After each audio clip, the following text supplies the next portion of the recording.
Welcome back to the Rodcast. It is the Thursday edition of the Rodcast. We'd like to get the weekend started a little early, so a lot of fun planned on the show today. We'll review those Old Testament-style butt whippings that we witnessed last night in the NBA playoffs.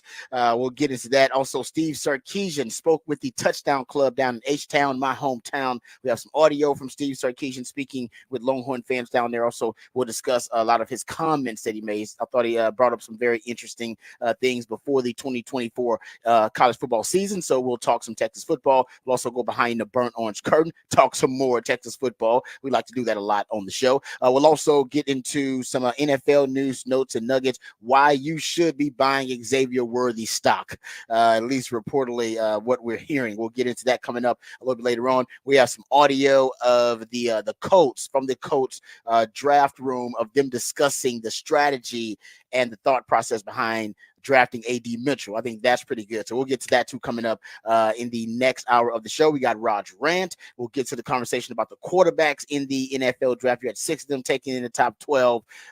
We'll talk about how the quarterback class now, it seems, if you're Quinn Ewers and you are a first-round product, that it must be something tragic happened if he doesn't end up being a first-round quarterback, because right now, any quarterback that has elite traits is being pushed to the top of the first round because of the value of the position. So we'll talk about that in Rod's rant of the day. We'll also get into your usual favorites, of course. We got the big fat poll of the day. We got what the facts, what the stats coming up. We also got off the record. Oh, we also have the story about Deion Sanders and his son, Shadir Sanders, because now they are publicly going after former Colorado players because of a story that was written about Deion's very unique approach to roster building and how some of those former players feel about Deion and their experiences there.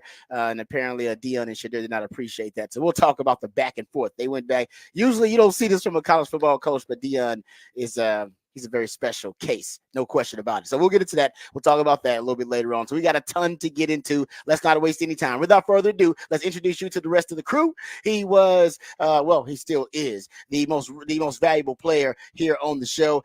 He's the real MVP. We like to call him the Idealionaire, one of the hardest working members of the ARN family. He's got a hustler spirit, period. We don't know what he's paid, but we pretty damn sure this man is underpaid. Ain't no 401k for this hustler, and he's a hustler man of many talents. Our friend, co-host, and neighbor for me is Patrick Davis, y'all. What's going on, brother?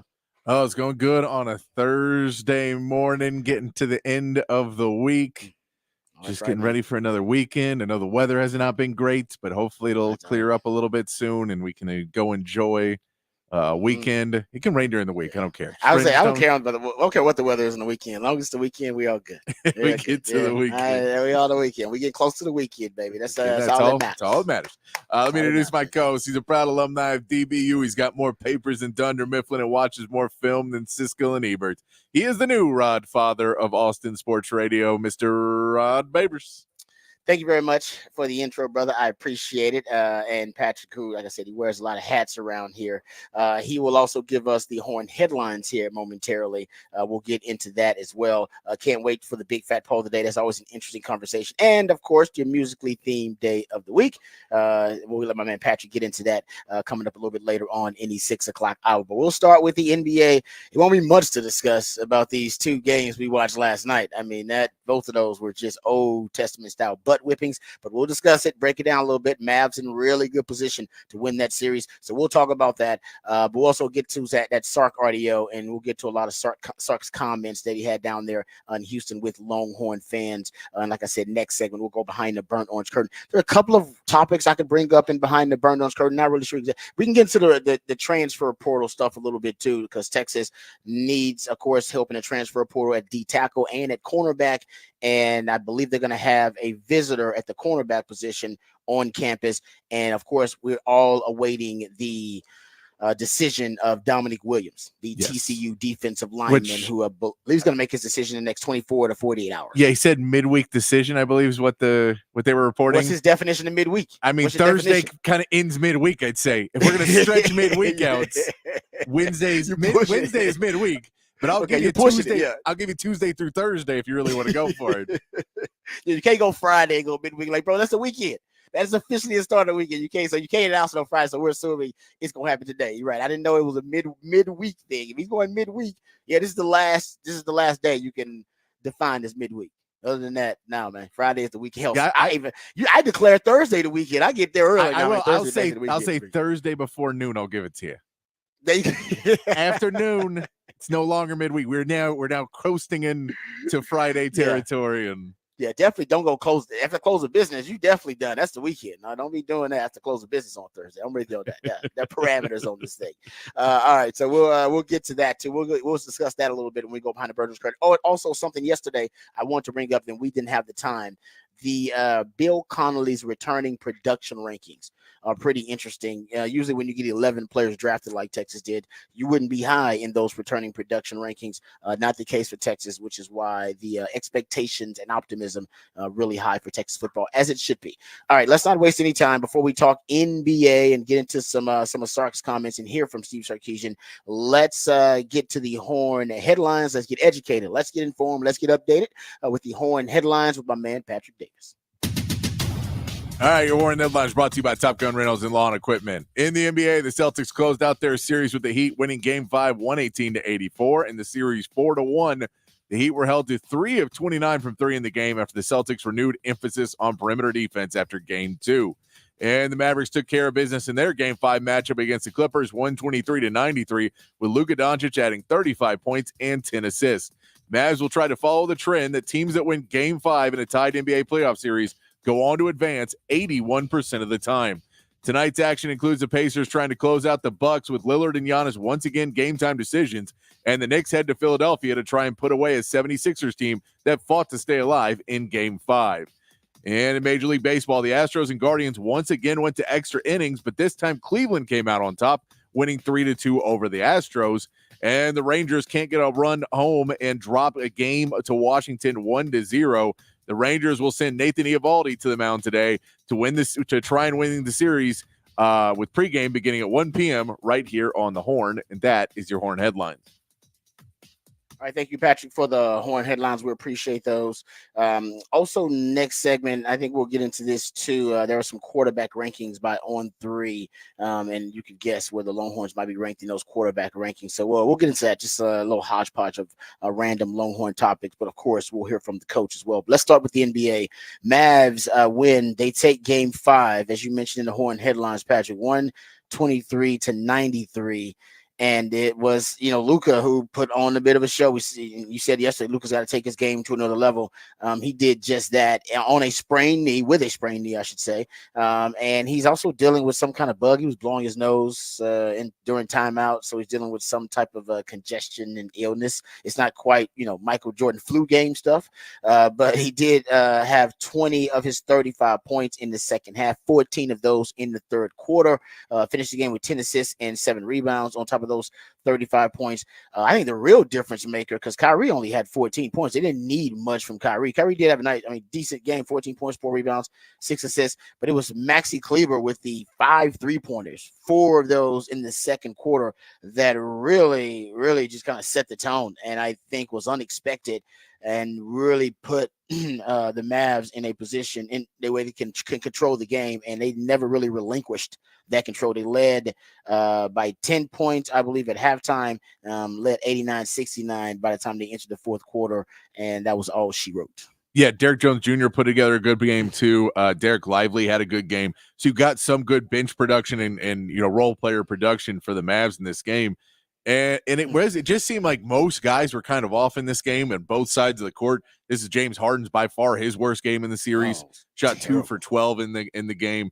Paul George did not play very well. And that's kind of, that's where you put Derek Jones Jr. as well, that those other guys playing defense on some of those star players, on James Harden, on Paul George, if you're able to get 1 or 2 of those guys and make them, Zubac still has a good game, but Zubac is not going to beat you by himself. Even if he has a really good game, the problem is you're going to devote more and more resources to stopping Zubac, which then gets Paul George open, then gets James Harden open, then gets Russell Westbrook open, gets Terrence Mann open, and those guys start to hit their shots, and everything snowballs from there. The reality was they just kind of let Zubac go a little bit, and then Lively was able to slow him down enough. So he wasn't a consistent factor throughout the game. Started off red hot and just dominating inside again. Every time they put Daniel Gafford out there on him, he just can't stop him. So they put Derek Lively in. He does well enough. They rotate enough other guys around him, but they don't come off of James Harden. They don't really come off of Paul George as much. And it leads to a game where, you're able to slow them down to what they shot 9 for 35 from three. The Clippers did. Terrible.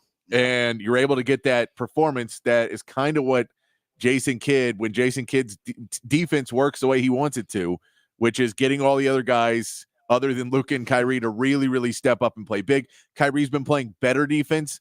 It's not always great, but he's putting out more effort into his defense in the playoffs right now.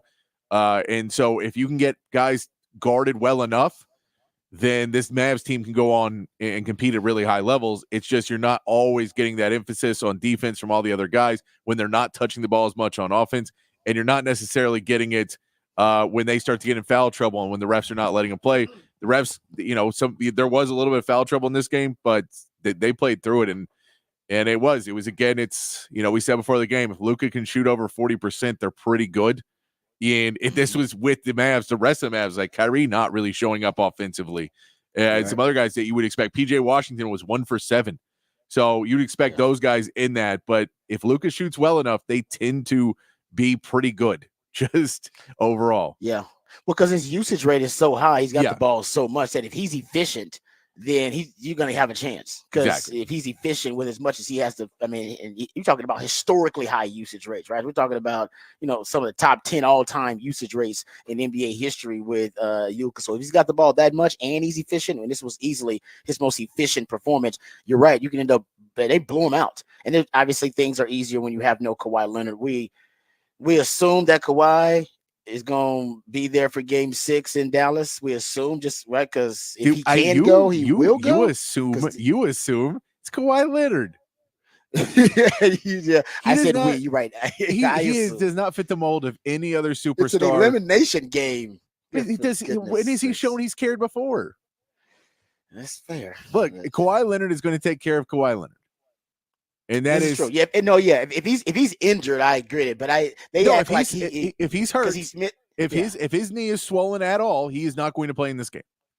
I don't think he's going to fight through the injury. I don't think he's going to fight to play. He's not going to pull the heroic message to get out. He's just not. He's never shown that before. I mean, he's played through being hurt before plenty of times, but he's not shown the want to come back from injury earlier than he has to at any point in his career. Yeah. So the hope is that he's hurt, and that, well, if you're a Clippers fan, the hope is that he's hurt, and that this is the game that they've been trying to, obviously, because he's missed 3 games in this series. He missed back-to-backs in 3 games. That they were trying to keep him as fresh as possible for the worst case scenario, which is, all right, backs against the wall, elimination game, we need you. But you're right, that'll be a Kawhi Leonard decision. That's not a franchise decision. No, that's a Kawhi Leonard decision, and he's his own business. So I'm sure we don't know about that. But I will say, remember, this is where the Mavs were. They won Game 5 3 years ago, and then ended up losing the next 2 to the Clippers. So, they've been in this position before. I think that's actually going to help them and help Luka in this situation, because he has been upended by the Clippers twice. He had in 20 and 21. Correct? I believe they were bounced by the Clippers in the playoff series. And the Mavs as an organization, this would be big. They've only won 2 playoff series since they had their title run in 2011. So this is, for them, this would be a big win. They're not there yet, but Game 6 at least is in Dallas. So they get that home court advantage potentially to help close out the Clippers. But if they don't have Kawhi, man, you better close them out. If you don't have Kawhi in there, you better close them out. At home, go close them out. They're trying to troll the Mavs with the signs outside. You see, what was the troll job? The troll job was one of the airlines put up advertising around the arena that said flights Dallas to Cancun. Oh, nice. Okay. Yeah. Hey, you know what? Good for them. Hey, use it as motivation. I like that. Use it as motivation. But yeah, the Mavs, their defense traveled. That was good, because they held the Clippers to 37% field goal percentage, 25% 3-point percentage, I believe, somewhere in there. So that's really going to be key for them if the defense is coming. If Luka can be efficient, as you pointed out, and then they can have kind of that defensive effort that we've seen Jason Kidd's brand of basketball, brand of defense. Mavs got a shot. They got a chance. So that's the Mavs. The other matchup, also a blowout. This was a 34-point win by the Boston Celtics, and no surprise there. No Jimmy Butler. They had a 30-point lead in the first half. I don't even know how you get a 30-point lead. There's enough basketball time to have a 30-point lead in the first half. And Boston, they just made quick work of Miami with no Jimmy Butler. Yeah, it really wasn't. I mean, they were not a formidable opponent. Let's again look at that 3-point percentage. 3 of 29 for the Heat. 3 of 29. That is how you get down big, is missing threes after threes after threes. That will kill you. Those long rebounds that lead to transition points. But yeah, basically the Celtics in that series in game 2, they played a little bit more of the defense that a lot of teams do, which is slow rotations and basically daring you to take threes. Yeah. And we think you're going to miss, and you are only going to hit 30%, and we'll be in better position. If you take lower percentage shots, we'll have a better chance to win. And they killed them in game 2 doing that. And by game 3, the Celtics started to defend threes better. And once they started to defend threes better, it was over, because that was really the only edge Miami had to win game 2, was they shot really well from 3. So once you took that away, you basically had Bam Adebayo versus the Celtics. You know, Tyler Hero wasn't a great player in most of the series. He was okay, but it really was Bam Adebayo versus the Celtics. And I like Bam, but that's pretty lopsided. Yeah, no question about it. And it obviously explains how lopsided the score was. And then the Heat, I mean, every team is dealing with injuries now, because the Boston didn't have Porzingis. Those are, first time playing the postseason without Porzingis. So everybody's dealing with injuries. But how about this stat about the Miami Heat? They they had the injury to Jamie Jaquez. He sat out, I believe, after suffering like a hip injury in game 4. So he was replaced by DeLon Wright. It was the 37th starting 5 the Heat have used this season. 37. I would love to see a stat about the rest of the league. They didn't even say if that was the most in the league, but I'm assuming that's you watch a lot of basketball. I mean that's probably yes. I mean, if you're going to say, I don't know what the average is. I don't know. If you want to say a playoff, there's been a lot of injuries this year, though. There's been a lot of injuries, and you could say, I'm sure that there's other teams that have been bad. Like Washington probably had several different starting lineups because they were just bad and just trying different things out. Maybe Detroit did, but yeah, it's for a playoff team, that's insane. 30, yeah, that actually is a credit to coaching. How good Spoelstra is. 37 starting lineup. Yeah, he coaches his butt off all the time. But the Heat are out. They're headed to Cancun, and the Boston Celtics advance. They will play the winner of the Cleveland-Orlando series. And Cleveland now leads that series 3-2. With Game 6 in Orlando tomorrow night, I believe. So they'll play the winner of that series. And yeah, I don't even know how is that going to be an interesting series, depending on who, even if who wins. Because none of them should be. Boston exactly. Boston should sweep to the finals, is what we said. They didn't even sweep to the final, but they haven't done that. But they should have. Like, they're just the best team. Yeah, I mean, technically, I think the Knicks could put up a little bit of a fight, but it would have been a lot better if they would have been more healthy. It's Philadelphia at this point doesn't look like they're strong enough to be able to put up a huge fight against them. Cleveland is not a team that, we knew they were good earlier, but, they're young. Yeah. So maybe they get a game. It's just the first round really of the good. Eastern Conference was probably the best round of the playoffs for the East. Yeah, I mean, they're just so stacked. Like, they have so many good players. Just too deep. Where a lot of teams don't have depth. That's one of the biggest issues across the NBA. Teams just don't have the depth. They have depth. Yeah. I mean, they end up getting Drew Holiday in a steal, and now you have Drew Holiday who's playing. You have Derek White's behind that. You add in Jason Tatum and Jaylen Brown, who are great players. Yeah, I mean, it's just they have so much talent on that team. Yeah, it goes on and on, man. It really does. And they've stayed relatively healthy. I mean, healthy enough in terms of the stars, at least the core of them. Yeah, the Celtics have stayed relatively healthy, and that's key too, because you have so many guys. I guess you could say if Giannis comes back and plays at 100, like he just starts playing out of his mind, then that's Giannis and Dame. You'd hope, but again, I don't know if they have the defense to be able to stop Boston either. Yeah, it might be just an uninteresting playoffs on the eastern side of things. The West, though, I think will make up for that, because the West is that Minnesota-Denver series. That is That's a hell of a treat, man. That seems like that would be like a conference finals types of thing. Yeah, I mean, sure OKC versus Mavs or OKC versus Clippers would be a lot of fun too. So it will be. That will be fun too. Yeah, no, I'm with you on that. Because we don't know about OKC, but man, they got a lot to, and they've actually been the healthiest team in the NBA in the NBA all season. Yeah, they've been the healthiest team in the league. Now, health, luck, that's a part of it too, but they've been the healthiest team, and trust me, man, you need that injury luck on your side if you're trying to make a championship run. All right, Texas Longhorns are trying to make a championship run, so don't actually need that injury luck on their side. Sark, he's not going to depend on that though. He even talked about that with the Touchdown Club and what it's going to take if they want to be playing to, I think, January 20th. He always mentions that, so I'm assuming that's the day of the national title game. But Sark was speaking with the Longhorn fans down there in Houston at the Touchdown Club. Here's a piece of audio of him talking about, what they still have to prove. A lot of people think, hey, Texas is back. The Longhorns are back. The brand now is in a really good place, and it is. But Sark says, hey, they still got a lot to prove. Yeah, I was thinking about this, because it was hard to put my finger on it early on when I talked about, this team has a lot to prove. I really think there's a group of veteran players that have a lot to prove, and it dawned on me kind of watching the draft last weekend, but I think about Jake Majors. I think about Gunnar Helm. I think about Kelvin Banks. I think about Quinn Ewers. I think about Jaden Blue. On the defensive side, I think about Jahdae Barron. I think about Alford. I think about Barron Sorrell.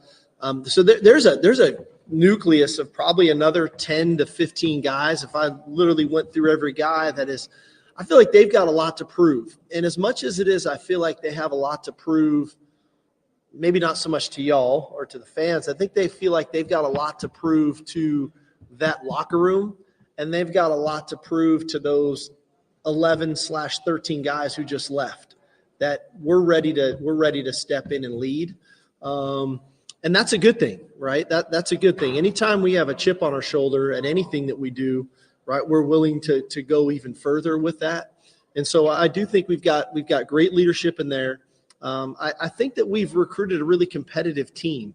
I went back a couple of years ago. I talked about that signing class of how many guys were on championship caliber high school teams and competed for state championships and so on and so forth. Well, now that's in our locker room. So I think that there's a kind of the underswell in there is A, there's a lot to prove, but yet B, there's a lot of competitive players in there that want to be great, and they don't want to just be, known as what last year's team did, but hopefully there's more out there for them to go do. So I feel like we're in a pretty good spot. I've heard Sark talking about this before too, that when he's recruiting guys, that he wants competitors. That's why he likes guys who play multiple sports. He wants to see them compete in multiple sports, even if they're not the best at all the sports. Right? They may be an elite football player, but they're an above average basketball player. We talked to Imari Winston, the tight end, the other day on Texas Football. Shout out to ontexasfootball.com and the On Texas Football YouTube channel on live stream. And he's a tight end, and he's usually a guy that plays football and he plays basketball. But he's like, I'm playing soccer now because I want to stay in shape, and it's good for cardio. And he talked about how he's getting into it. Like, he's like, no, I'm a competitor, so I'm out there. I'm in. Like, I'm not. Obviously, he's not the best soccer player out there, but he's a competitor. And Sark has talked about how that is also something he looks at. He looks at guys that are competitive in all aspects of life.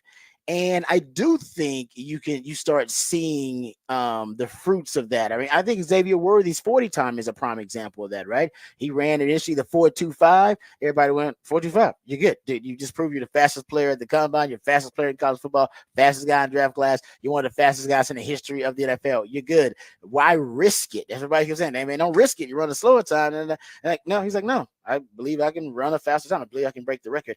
That's that competitive sickness in him. Seems like Sark is he's identifying that in players, guys who just really want to compete.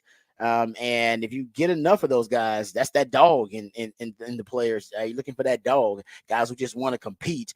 You get enough of those guys, and then every day that is that competitive, environment that competitive culture, it just starts to breed and it just starts to cultivate itself. And I think that's kind of what he's looking at, that everybody in that locker room, he's recruited individually these guys with these really competitive spirits, and now you brought them all here together, and hopefully that just uplifts the program's competitive culture to a whole nother level. Yeah, I mean, we've seen it basically in everything Sark has done. Is he wants guys to be that obsessed, is what he's been saying this year, with winning. And it's hard to be obsessed with winning if you don't compete as much as you want to. If you're just training all the time and just at the gym and you're doing all that, it becomes harder to keep that competitive edge and keep being obsessed and going forward. But if you play some other sports, if you go out and just play pickup basketball, or if you go out and you say play soccer or do whatever, even if it's just going around and playing 7-on-7 or putting together a little scrimmage, those types of things that you bring back that edge of I don't want to lose, just whatever it is to make sure that you're competing consistently makes that edge sharper and sharper as you find that how to dig down deeper, how to pull that out of yourself, the moments when you need it the most. That's what Sark's trying to find in these guys, and he's done it pretty well so far. Yeah. No, I think it's I think he almost believes like your competitive nature is it's a muscle. You gotta work it. Michael Jordan believed that. Yeah. Hopefully guys aren't gambling to exercise that competitive spirit like MJ was, but I think it's you're talking about something very similar there, and I think that's what Sark is looking at and identifying. And I think he uses guys who play a lot of other sports, but he's talked about the classroom too. As a matter of fact, I'll give you this little comment from Sark, and then we'll go to break and come back and talk some more about these. But he even likes guys that compete in the classroom. He's talked about that too. Like he wants guys that even when they're in the classroom, that they apply that competitive spirit to their academics. How about this? In year one, Sark said when we arrived at the University of Texas, we had a 2.3 team GPA. Our first season, we went 5-7, and we had 0 players drafted. And he said year two, we went 8-5, 2.7 team GPA. 5 players drafted. Year 3, 12-2, 2.9 team GPA, 11 players drafted. He's talking about achievement at all levels. And this is the key to because I've talked to a lot of the current players and the former players. And shout out to our Third and Longhorn podcast, my man Nick Shuley and Fozzie Whitaker and Jeremy Hills and Alex Okafor and Derek Johnson, because it's a really good group. But we get a chance to talk to these players. And when they talk about culture, they reference habits. Basically, that their culture is habitual. It's about the habits every day, not just what you do habitually when you're in the complex and in the weight room and on the practice fields and in the film room and in the position room, but also that same habitual excellence applied away from the football field, in the classroom, in the way that you cultivate relationships. Like they talk about this, it's deep when they get into culture. I think it's one of the days where is it Culture Tuesdays or Culture Wednesdays they have on the team. Yeah. You probably heard them reference this. And they talk about how deep they get on that day about culture being habitual and culture being something that can basically be defined by your character. And this is, so I think Sark and what he's done is obviously amazing what he's done. But like I said, it starts at the ground level, just kind of picking the right players and the right traits in players. And he's talked about also, and he said it there, looking for guys who've played at championship programs. And what that does, like let's take Wesley, for example, or Lake Travis. I don't want to disrespect anybody. I take these perennial championship programs. If I name one, not the other, trust me, you get texts on that on the text line. But what they do is they breed out bad football character, or if you do have bad football character, they can help kind of turn or at least transform that character into good football character. Otherwise, you won't rise in the ranks in programs like that. Yeah. At a Westlake or Lake Travis, like you end up getting booted out, because they have so much cultural excellence and they have kind of cultivated it generation after generation because it is the same culture they're trying to replicate year after year, which is a championship one. So when you get guys who are really good players from cultures like that, they already have kind of built-in football character because it's been refined and it's been cultivated and it's been groomed, if you will, within those championship caliber programs. And they come to you already made. They know what it takes. They know the work that needs to be put in. That's why they love Taft Daddy. He called Taft Daddy. I'll get the quote here. Steve Sarkisian called Michael Taft the professor. Now, he didn't say it like that. He said the professor. But I say that. I don't even know why I said it like that. I don't know why I said it like I was, Dr. I like it better. It does sound better, I will admit. The professor. So it sounds better. But he called him the professor. He really likes Michael Taft, but I think the reason he likes him because Michael Taft has a tremendous football character. But I think being born at Westlake, you're not going to rise to leadership roles in those programs if you don't have that type of and don't display it daily. Yeah. Coat habitually. You know what I mean? So anyway, too deep, but there you go. Anyway, we'll get back to some of those comments. I want to talk about the transfer portal targets for Texas when we get into the behind the burn orange curtain. We'll also get back to some of these Sark comments. Sark is not concerned about the defensive backs. He's not. I told y'all this after the spring game. Sark either, I don't know, I'm going to have to try to psychoanalyze Sark on the side. Because after the spring game, remember, he wasn't concerned about the DBs. He brought up big humans and D tackles after the spring game. Even though the secondary got torched for like 700 some yards, he's like, we need big humans now. We need big D tackles. We're like, hold on, what? Did you not look at the secondary out there? You didn't? Okay, guess you don't care about it. And then even after losing Terrence Brooks and losing Austin Jordan, that makes 8 DBs you've lost in the last 2 transfer portal cycles. Sark, even with the touchdown club, not concerned with the defensive backs. He's unbothered. Even after watching last year, them get torched in the Washington game, he is not concerned. So I'll read you those comments when we come back. I was a little surprised that he's so confident. He's making me confident, or he's gaslighting me, and he knows they're gonna be bad. Ain't nothing I can do about it. What am I gonna do? Talk about how bad they're gonna be? No, I'm gonna hope for the best here, but prepare for the worst. So we'll see. They got to get a corner in transfer portal, but I'll read you these comments, and they are a little surprising how confident he is in the DBs after watching the spring game. But we should trust in Sark. I'll give him that. He's earned our trust after what he's done these last 3 years at Texas. But as a DB, I'm a little bit more paranoid about him than Sark. So we'll come back. We'll talk about that on the other side. This is the Rodcast featuring Patrick Davis. I'm lifetime Longhorn Rod Babers coming back on the horn.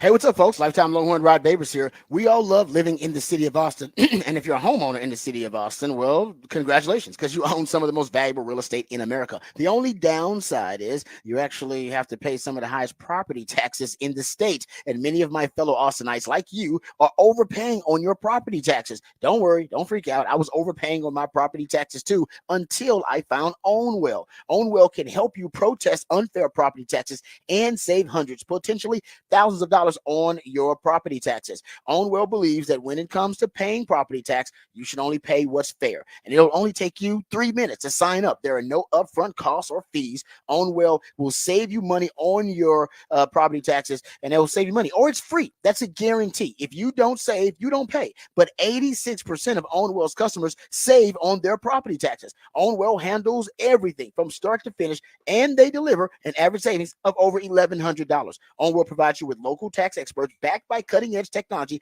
and the best in-class customer support available. Save money on your property taxes today with Ownwell. Sign up in less than 3 minutes and start your protest today at ownwell.com. That's OWNWELL.com. Ownwell.com.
All right, welcome back to the Rodcast. Time to get behind the burnt orange curtain. Get back to some of these Sark comments. They were really interesting. What he had to say about just the team, and everything was, I think, optimistic, and everybody was, I think, really positive. So not anything negative. But I thought it was interesting what he said about the DBs, because of course he was asked about the DBs, because Longhorn fans watched the spring game and were like, Sark. What about them DBs out there? A little concerned about that, right? Longhorn fans are always looking at what's going to keep them from winning a national title. I've been around Longhorn fans long enough. Hey, they're always thinking about national title, so they basically start at that point, and it's like, all right, so what's going to stop us from winning a national title this year? And now that checklist used to be really long. Now it's like one or two things on that checklist. And Longhorn fans, yes, they're going to harp on those one or two things. Sorry, so Sharks are probably like, why the hell are y'all worried about these one or two things? We're an awesome team. It's like, yeah, but we're worried about the one or two things that are going to keep us from winning a national title. Like last season, right? You were really close, but there were like one or two things that kept you from winning a national title. And the secondary was one of them. So that's why Longhorn fans are worried about it. That's just the nature of Longhorn fans. All right. They're good. They're really intelligent football fans. So they're always looking at it from that point of view. But this is what he said about the secondary. Here's shout out to Inside Texas, because they're the ones who I got this quote from. Steve Sarkisian on the secondary. We're going to be just fine in the secondary. I think we got a lot of versatility back there. He went on to say, I saw Kelvin Banks get beat too. He's going to be just fine. We're going to be just fine at cornerback. I got that from my man, Eric Henry over at Horns 24/7. So he says, yeah, basically he says that they're going to be fine. He said our defensive backfield is probably the most versatile as we've had in my time here, and probably the most talented defensive backfield that we've had in our time here. Okay, so here's how I psychoanalyze Sark's comments, because he's right, by the way. Haven't I been telling you guys, word of the offseason? Versatility, right? He's big on versatility, which is smart. It's gonna offer him more solutions to problems. If you're you're gonna manufacture depth, right? You got Jade Barron, who can play any position in secondary. Makuba can play any position in secondary. Gilbo can play nickel and can play corner for you. That versatility is going to manufacture depth, which, by the way, you already need, because you lost Terrence Brooks starting corners. You already need that flexibility of, all right, how can I get my best five on the field? And can I move some of these pieces around to be flexible enough to get my best five players in the secondary on the field? That's why you want more versatility. Also, versatility gives you more malleability defensively, less rigidity. The more rigid your defense is, the more rules you have to kind of bind the structural integrity of it. And all great offensive minds like Sark have to do is figure out the rules of that defense, and you can do that with different personnel groupings and different formations and pre-snap shifts and movement. And when you do figure out what the rules are, that in this coverage against this formation, this personnel grouping, that they always have this rule that applies, you can be an habitual line stepper, and then you can violate those rules over and over and over again. But less rigidity means more. It's less. If you're a coach, less clarity about what the rules are. You're like, man, well, 60% of the time I saw the linebacker travel with the motion, but then I saw him bump and it was in the same coverage. I'm not really sure, but that's because you're malleable. So formation and boundary, usually the nickel doesn't travel like Jade Barron, but you don't have to travel if you can bump Makuba down to play nickel, because he can be versatile, and then you can just bump Jade Barron back up to safety. That's an example of what I'm talking about. Then the opposing coach on the offensive side is going, I have no idea what the rules of the defense actually are. Now, maybe they could bump that down. Maybe they can travel. You can do both. But when you don't have versatility, you don't have the option to do both. All right. But so this is what I think Sark a couple of things. And I've said this before. First of all, the versatility thing. All right. I've been on that for a while. And I think Sark's headed down the right direction. And that was kind of the key to the reinvention of DBU under Coach Aquino. But when you start thinking about the roster construction for Texas, the defensive backs were easily the last phase of roster construction, right? You go look at the latest recruiting class. You had 5 defensive backs in that class. You had Makuba. So that's 6 if you include the transfer portal. That's a lot of DBs you're bringing in. Now, you have lost 8 DBs in the last 2 transfer portal cycles, including 3 starters in that group, and that's a lot of depth a lot of talented depth to lose. So they're replacing that. But if you go look at that secondary, they really hadn't addressed it until, in terms of talent acquisition cycles, they really hadn't addressed it until last off season, where they really got deep into it, in terms of bringing in a lot more guys. Now they've done it piecemeal, Malik Muhammad and Derek Williams, but now they believe, in terms of the depth and in terms of some of the frontline guys, they have their types of players in there. And it's going to be mostly guys they brought in, and they are talented, but the sum of his parts doesn't always add up, which is why they are 96th in pass defense last season. So I do think you'll get improvement, but I think Sark recognizes, hey man, we just got to constructing the secondary. It's, we haven't given them the resources they need to succeed. Now they have them. And now I think that's why he's really confident that, they're going to have a big year, because everywhere else on the team, every other position group on the team has improved.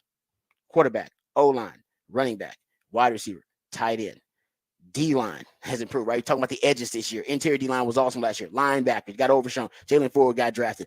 Linebackers gotten better. Every position on the team has gotten better except the secondary.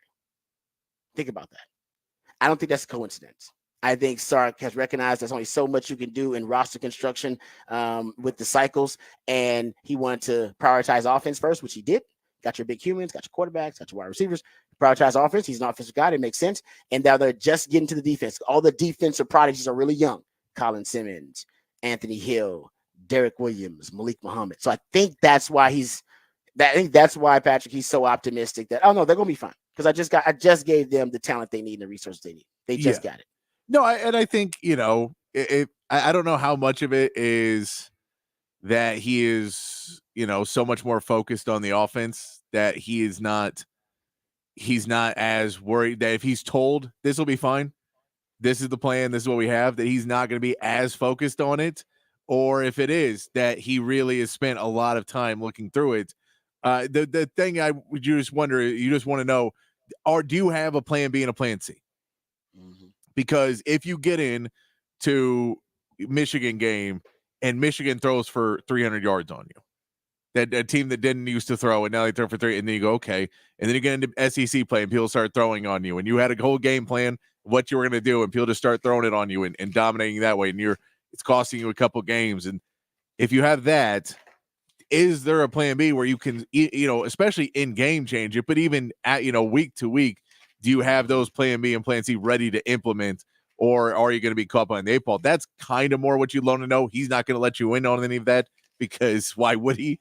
But I prefer him to have confidence than walk into these meetings and say, hey, donors, we need a lot more money because I got to go out and recruit 3 more DBs or else we're screwed.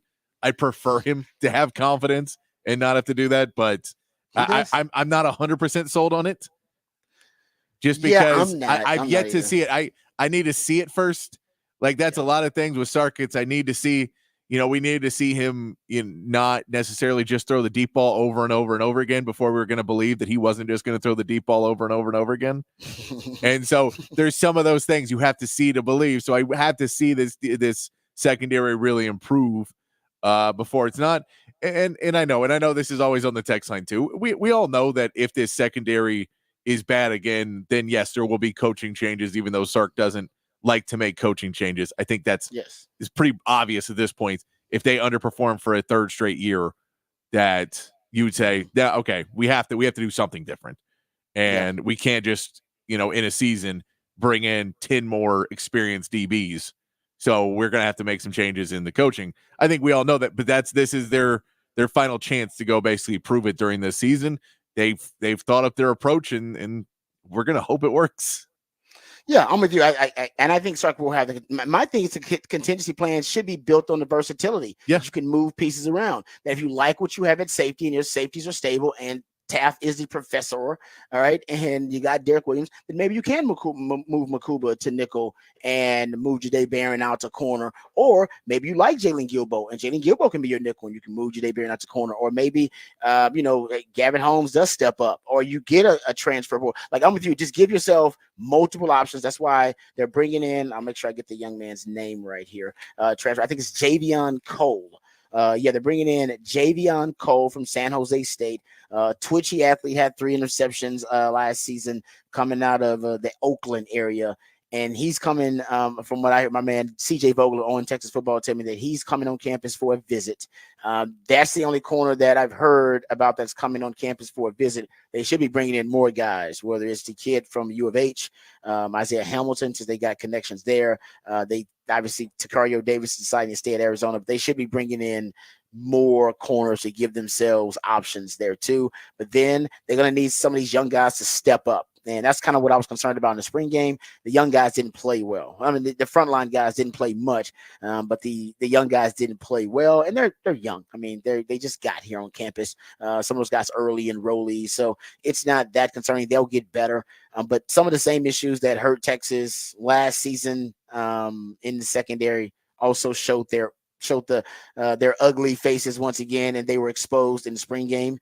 And it was the deep ball, which they gave up a lot of, defending inside breaking routes, which they weren't great at, and really being able to pass off receivers in zone coverages, on switch releases, being able, communicate, be hive minded, communicate that before the snap, but be on the same page post snap, and they didn't do that really well. So it's the spring game. The reason I'm not optimistic is because we'll go over some of these numbers later, but it was the same issues. It was the same issues that we've seen. It's not they. I mean, it's like they didn't get better and didn't work on the key issues that really plagued them last season.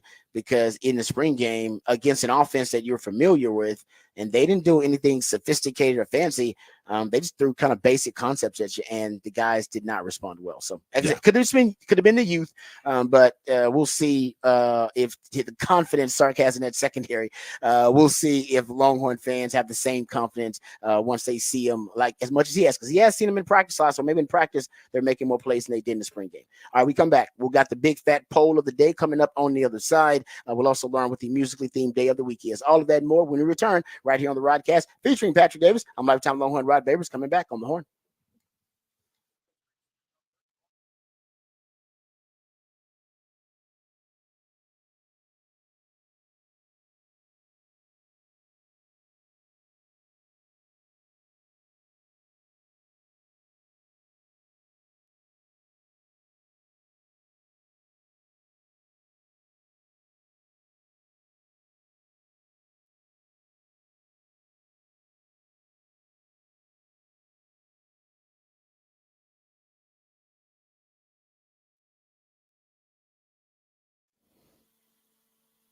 Hey, what's up, folks? Lifetime Longhorn Rod Babers here. Let's talk about my friends over at Ironworkers Local Union 482.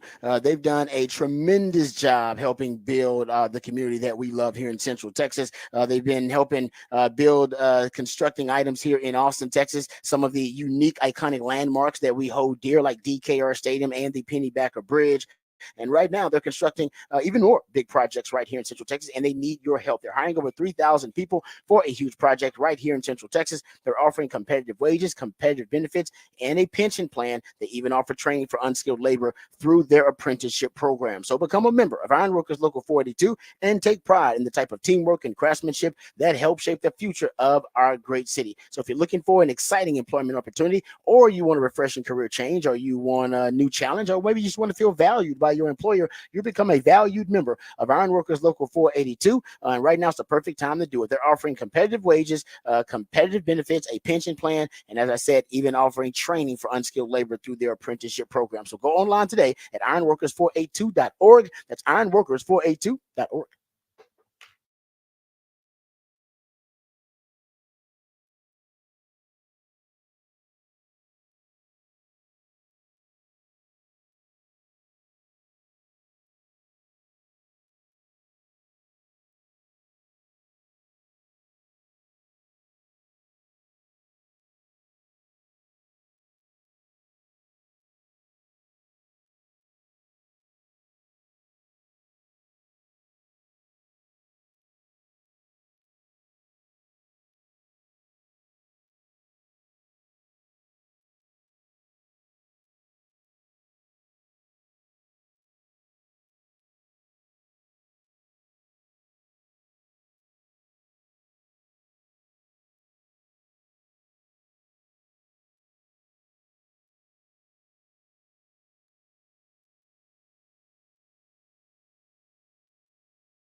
Back on the Rodcast on a Thursday morning, and that means it's a new theme Thursday where I'll pick a theme each week, and we will play music that fits into that theme. And today's theme, it is National Brothers and Sisters Day, is the holiday that we can celebrate today. So all of these artists will have bands that include brothers and sisters. They will be. So the Bee Gees, of course, several brothers in the Bee Gees. But yes, there will all be bands that have siblings in them, brothers and sisters, for National's Brothers and Sisters Day, which actually ties into the poll of the day. Text line's open, 512-447-3776 is the text line number. Patrick's Big Fat Poll of the Day on the Horn. All right, Big Fat Poll of the Day today, since it is Brothers and Sisters Day. Who are your favorite siblings in sports? And we could say best, and I think there's probably 2 or 3 answers. If you go best, it gets a little bit more, it's becomes a little convoluted. But I'm going to go with favorite. Who are your favorite brothers and sisters in sports? So, of course, there's the Manning brothers. There's the Kelsey brothers. That's a bunch of them, man. There's the Williams sisters. Yeah, you got a bunch of brothers. The Watts. Get the Watts out there. It's a bunch of brothers. Hell, the Longhorns got a bunch of brothers. You got the Shipleys, you got the Achos, got the McCoys. So you can go local with your brothers that you like. Foremans. Yeah, made a bunch of legacies here in Texas, man. Honestly, technically, Quandre and my man Quinn Jammer are brothers. Best brother, sibling. Right, your the best siblings in sports. Siblings in sports. I mean, I'll throw a note. Reggie and Cheryl Miller. That is good. That's old school right there. That's a good one. That's two very good players right there. That's a good one. I mean, we could say the Harbaughs. You got the Harbaughs. Hell, the Matthews in football because they were back in the day. Man, you got a bunch of them. Yeah, the Gasols. The Gasols. Oh yeah, that's a good question. I know we're missing a bunch of them. Because we're missing a bunch, and I want to know your favorite. So it's not a game of just name me the most brothers and sisters on the text line. Because I know sometimes people like to send me 45 names and then wonder why I did not put them all in the Twitter poll. Yeah. So I only put 4 on the Twitter poll. Probably going to be the favorite. I don't know. The Kelseys are got to be up there, though. The Kelseys are going to be up there. I don't know if they'll surpass the Mannings brothers. But you're right. Kelsey's in that conversation now. They've had a fast rise. Especially with the Taylor Swift thing with Travis and him just getting a raise. I think he's going to use that money to buy an engagement ring for Taylor. How much does he got to spend on that thing? What's it? She's like a billionaire. So what? How much do you have to spend? But isn't it supposed to be a percentage of your salary? It is actually. I don't even know. Yeah, that's a good point. It is supposed to be. He just got a raise too. He's making $17 million. So I guess. He's like, oh, I bought the ring before though. Don't worry. I didn't think about that, but you're right. It's supposed to be. I don't even know what that is. I don't even know if that applies in modern day anymore, but maybe it does. Yeah, it's interesting. Yeah, but that's like what 3 months salary. I think it is something like that. I don't know what it is, but it's something along those lines. It's like 3 months salary, which for Travis Kelce would be like, is that off-season salary? Is it 3 months I'm off? Or you can choose either because NFL you can get paid just during the season, or you can choose to kind of So if he gets game checks, you get paid for game checks, but you get you'll get some of your roster bonuses and stuff like. I wasn't ever trust me, I didn't get stuff like that. I wasn't good enough. But guys who are really good, they schedule like roster bonuses and stuff like that. They get in the offseason. Yeah, because most people just get paid game checks. Those are your checks. I mean, even if he just bought a ring on 3 months of new Heights money, I bet it would be just fine. You're right, because they're killing it with that podcast. Right, you're right about that. I think just 3 months of that, you're still like buying a house. Seriously, no, I know you're joking, but yeah, you're right about that because they're killing it right now. That's why they want them to do like a Manning cast, but they want it to be the Kelsey brothers. So I think they're just gonna wait till Travis retires, and then they're already getting offers from streaming services to do their own Manning style simulcast with games. And I think, honestly, they'd be great. They'd be really good at it, too. So, all right, I like that. There you go. So, best sibling, your favorite siblings. That's why I brought it close to home, because I think a lot of Longhorns will be like, hey, I loved the Shipleys. The McCoys. Keith and Kerry Cash. There you go. Yeah. I mean, no, the Longhorns, it is it's one of those things where the Longhorn, and it's not just football, it's a lot of sports. We went through this one time and had people send in all of the, and I was trying to track them, send in all of the siblings in Texas football history, like the Texas sports history, excuse me. And it's just too many to keep up with. Like it really is. Like it is crazy how many siblings there are out there. I mean, if you get about the Vaccaros, I mean, it's just a bunch. It's a bunch of them you just don't even think about. They're just very low key. That they weren't all great. The Griffins, like they weren't all. You know what I mean? One was really good, the other one was okay, but it's a bunch of them. It is a ton of them. I can't even keep up with all of them. I had a page for it, and I was like, all right, I'm done. I gotta. I think I remember us going through this, and it got. You remember us going through this? Yeah, we did it. Yeah, it was too much at one point because they kept coming in, and we're like, we thought we were gonna whittle it down to like 10 or 12. Yeah, and it was like at like 30, we were like, all right, it's too much. Too much. The bit's overwhelming us now. We can't do it. So there are a lot of those. So that's a good question. Big fat poll today. Your favorite siblings in sports, and it's rare that you don't get because I like what you said about Cheryl Miller and Reggie Miller. You know, the brother sister combo. We don't get that at all. They were one of the only few brother sister. I think we're getting more of it in basketball now. Okay. We're starting to get a little bit more of it in basketball now, but we get a lot more moms played WNBA and then sons in the NBA. That's a pretty big one that's popping up now, is the kids who are like early WNBA players that are now their kids are going to the NBA. That's happening more and more. Yeah. How do we forget the Sharps? I forgot about the Sharps. That's right. Akeem Sterling and Shannon. I don't know why I forgot about that one, because some people say Sterling should be in the Hall of Fame. Yeah. I think he's got a case for it too. Sterling was the best receiver in the game potentially for a while. So there's so many of these, man. We're gonna lose track. That's a good question. We'll come back. We'll address that. Good, excellent big fat poll today, as always. My man Patrick. It is a new theme Thursday. We got so deep into it. What's the new theme? I forget. Brothers and sisters. Brothers and sisters. How can I forget? It's related to the big fat poll today. Brothers and sisters. Sorry, brothers and sisters. All right, we'll come back. This is Rodcast featuring Patrick Davis of Lifetime Local. Rod Davis coming back on the horn.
All right, welcome back to the Rodcast featuring Patrick Davis. He's the Idealionaire.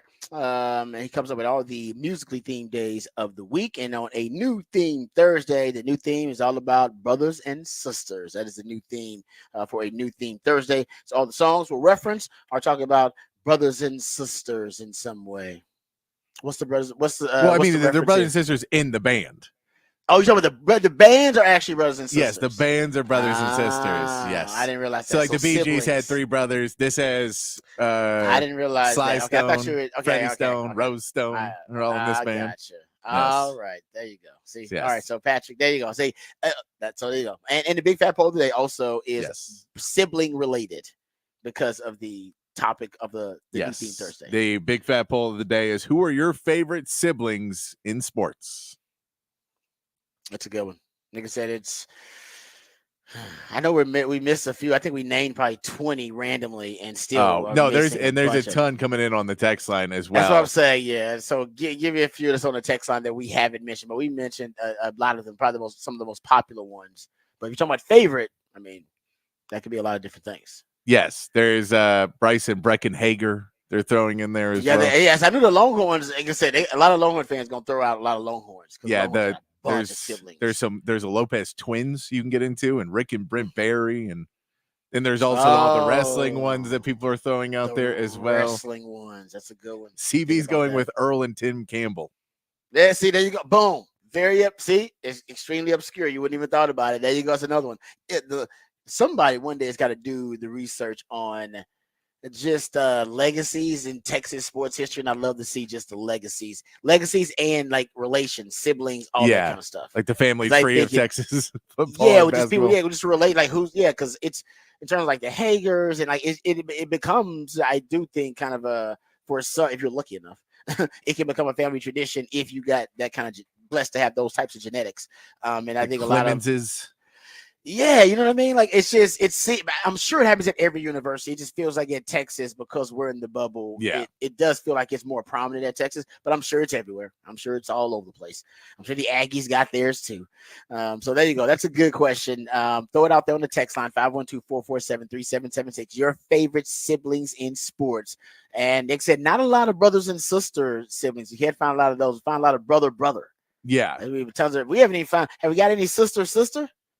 Venus and Serena. Venus and Serena are the. Other than that, did we get any sisters? I've not seen any other sisters. I do not believe. Yeah. All right.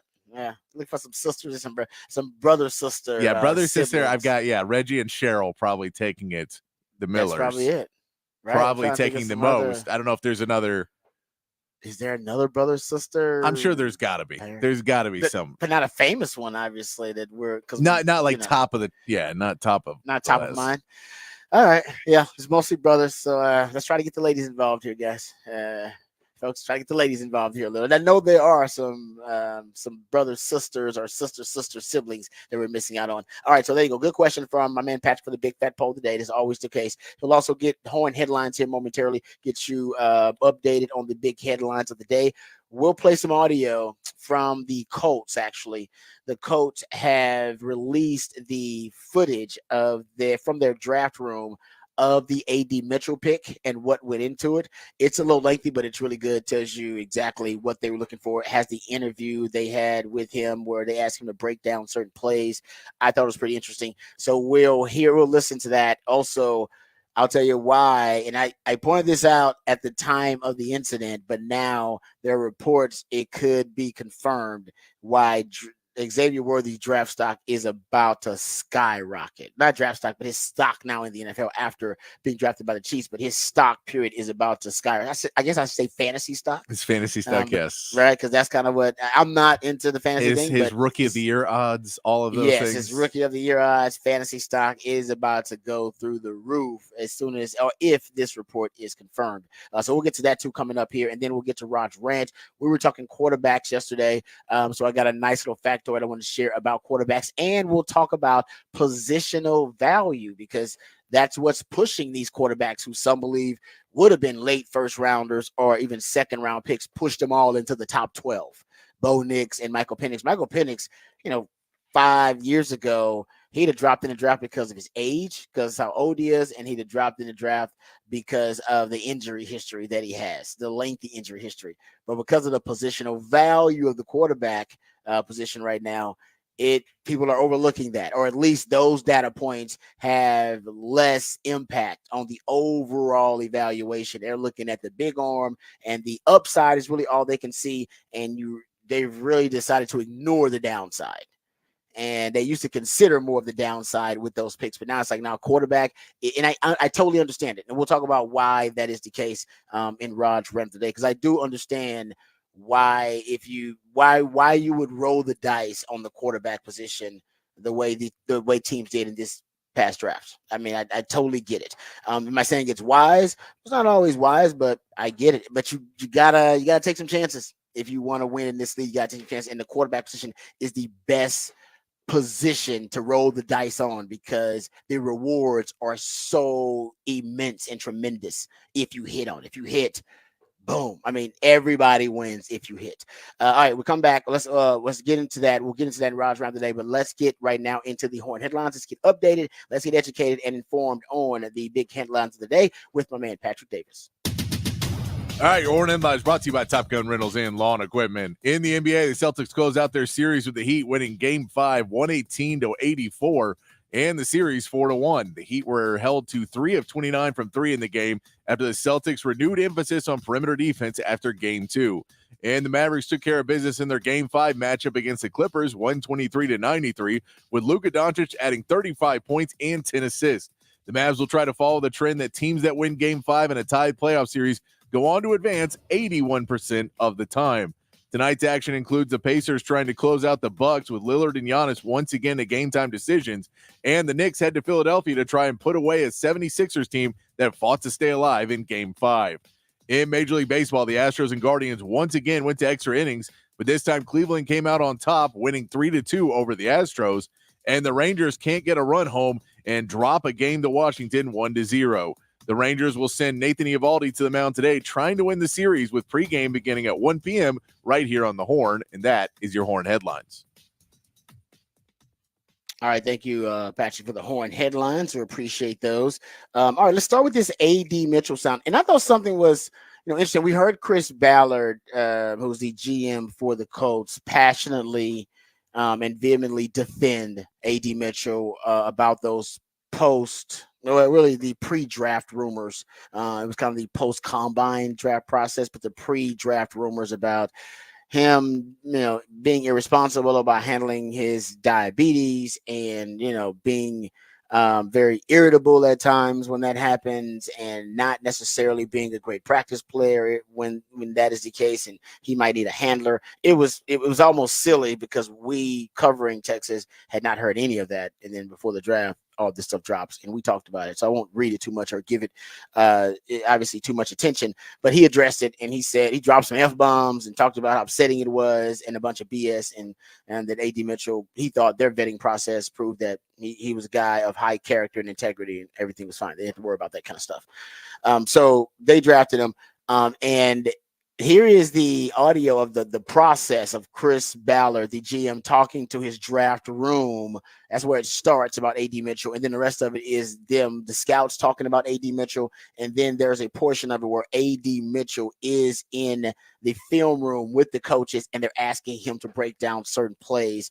So it's a little lengthy, but I thought it was pretty good. So it's about 3 minutes, but it's good stuff. A lot of meat on it, and it gives you the total context of how and why they decided to draft A.D. Mitchell. Here it is. Let's talk about the Texas wideout because he's talented. Anthony? Yeah, very talented dude. There's just like a groundswell. You just have a feeling in your gut like, all right, we're probably going to draft this guy. He's got too much talent to pass up here. Deep ball into the end zone. He's got Mitchell, and it's caught. Adonai Mitchell. Jim Bob was a guy that had a lot of belief in his ability. I think he's a freaking wall-one winner in this league with some size and then outside, and that's rare. He was a player that he really wanted, and he voiced his opinion. I see a top-level route runner. I see some holy in his route running. The way he changes direction on slants, the way he runs double moves and gets out of those things. He's got big playability. I mean, 4.38 speed at 6'2", 205 pounds. And like I said, his ability to separate at the top of routes is very, very impressive. Shane's really driven for him. Jim Bob's really driven for him. Reggie likes him. He has some quick twitch to him, some short area quickness to him. You know, he can separate at the top of routes. Right? He has a knack for setting guys up in intermediate routes. Good, strong hand. You run a series of routes with him changing direction. I think this guy wins. I think this guy's a route winner. And it just always helps when, you know, your head coach and your offensive coordinator and your receiver coach have a plan and a vision for a guy. And it just lines up with everything that you thought you could do. I think he's a good player. I do think this guy has a plus. There is a plus here. We're going to want to talk a little football right here, all right? Talk about some situational stuff, talk about your offense, talk about you. You got the floor, all right? We spent a ton of time with him. We formaled him at the combine. You know, how would you attack this technique? I knew it was coming for, so it was a spray post, so I already knew how I had to run the initial part. In my mind, I'm thinking like, oh, okay, he's trying to collision. So I knew that when I got to him, it was only so close he was going to allow me to get before he put his hands on it. He's really competitive. He's ultra confident. I knew that I had him one-on-one, though, because if the safety fell off, Witt was getting the ball. So, yeah, I just knew I had him one-on-one, and I just knew just to widen him and win, honestly. So if he was outside technique, how would you run that? I probably would have tried to go inside and wrap him and lead him. Yeah. About 100 Texas guys here, huh? The whole group here, man. All right, good job. Good job, man. Good luck to you, all right? Appreciate it, bud. Good luck with everything. Thanks. All right. A.D. Mitchell is talented. But A.D. Mitchell, we're taking him. A.D. Yes, sir. Congrats, man. Welcome to Indy. We're going to take you right here. Appreciate you, man. Yeah. Appreciate you, dog. Absolutely, man. Y'all look like geniuses, man. Well, that's good. At least you're grateful, and that's good. Look like a genius, man. All right, brother. Well, look, I'm going to put you on the phone with Coach Steichen. So, What's up, big dog? what's good, Coach? You ready to go? You're right. We're excited, man. I'm freaking fired up. All right, there you go. What's up, big dog? He sounded like he probably was going through an emotional time right there, dropping in the draft. Everybody predicted he was going to be a first rounder. So at that point, I'm sure he was probably on the verge of tears just because it's hard. I told you guys watching the draft, everybody assumes, how was it in the draft? Was it amazing? Like, no, every player who's a competitor hates watching the draft. Everybody who's drafted outside of the top 5 to 10 believes that they were drafted too low. They should have been drafted higher. Everybody. I'm talking about all the guys at the bottom of the first round, like, man, I should have been drafted higher. Guy who was drafted number 15, man, I should have been drafted higher. Everybody believes that. So essentially, imagine that feeling all the way throughout the draft for the guys who are in the 4th round, the 6th round, the 7th round. There are some guys who are probably just grateful. Jay Witch probably just grateful. He's like, you know what? I'm happy I got drafted. I ain't got to get drafted. I'm great. And, there are some guys like that, but most of the players watching, they all thought they should have been drafted higher. So trust me, it was agonizing for him to watch that. Yeah, those first two especially rounds. when you're talking about everyone said I'm going on Thursday. Everybody and said then I have to first go round. to sleep. And I don't know. And I'm not getting phone calls that are like, hey, don't worry, we're picking you early in round. I'm not even getting those. So now I'm going in bed Tuesday. I'm like, I don't even know. And then you see Tavondre go, you go, I'm happy for him, but he's supposed to. And then you see Jonathan Brooks go, and you go, I'm 5th.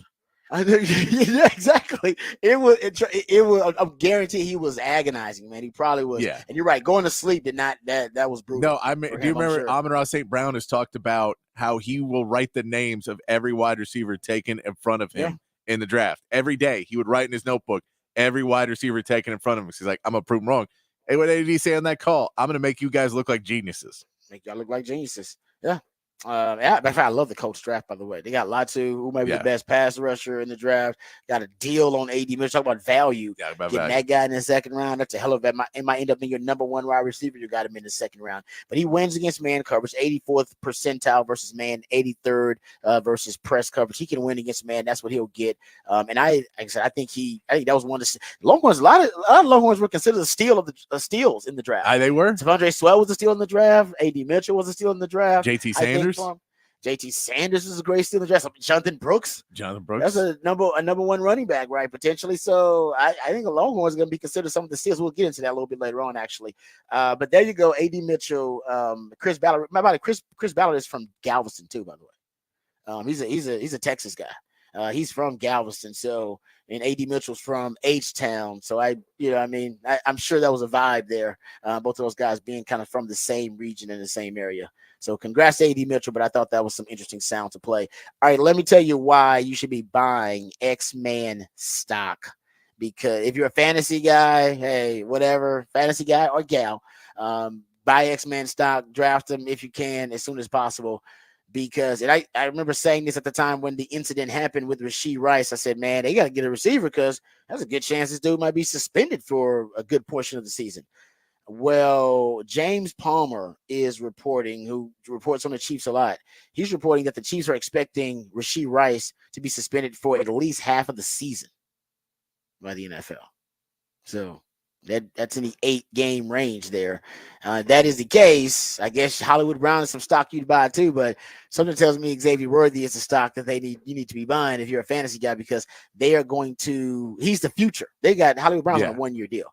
Xavier Worthy is the future. So you're going to build the passing game around someone after Travis Kelce. Obviously it would be him. So I just can't wait to see what Andy Reid game plans for Xavier Worthy. Also Xavier Worthy, I saw this from 33rd.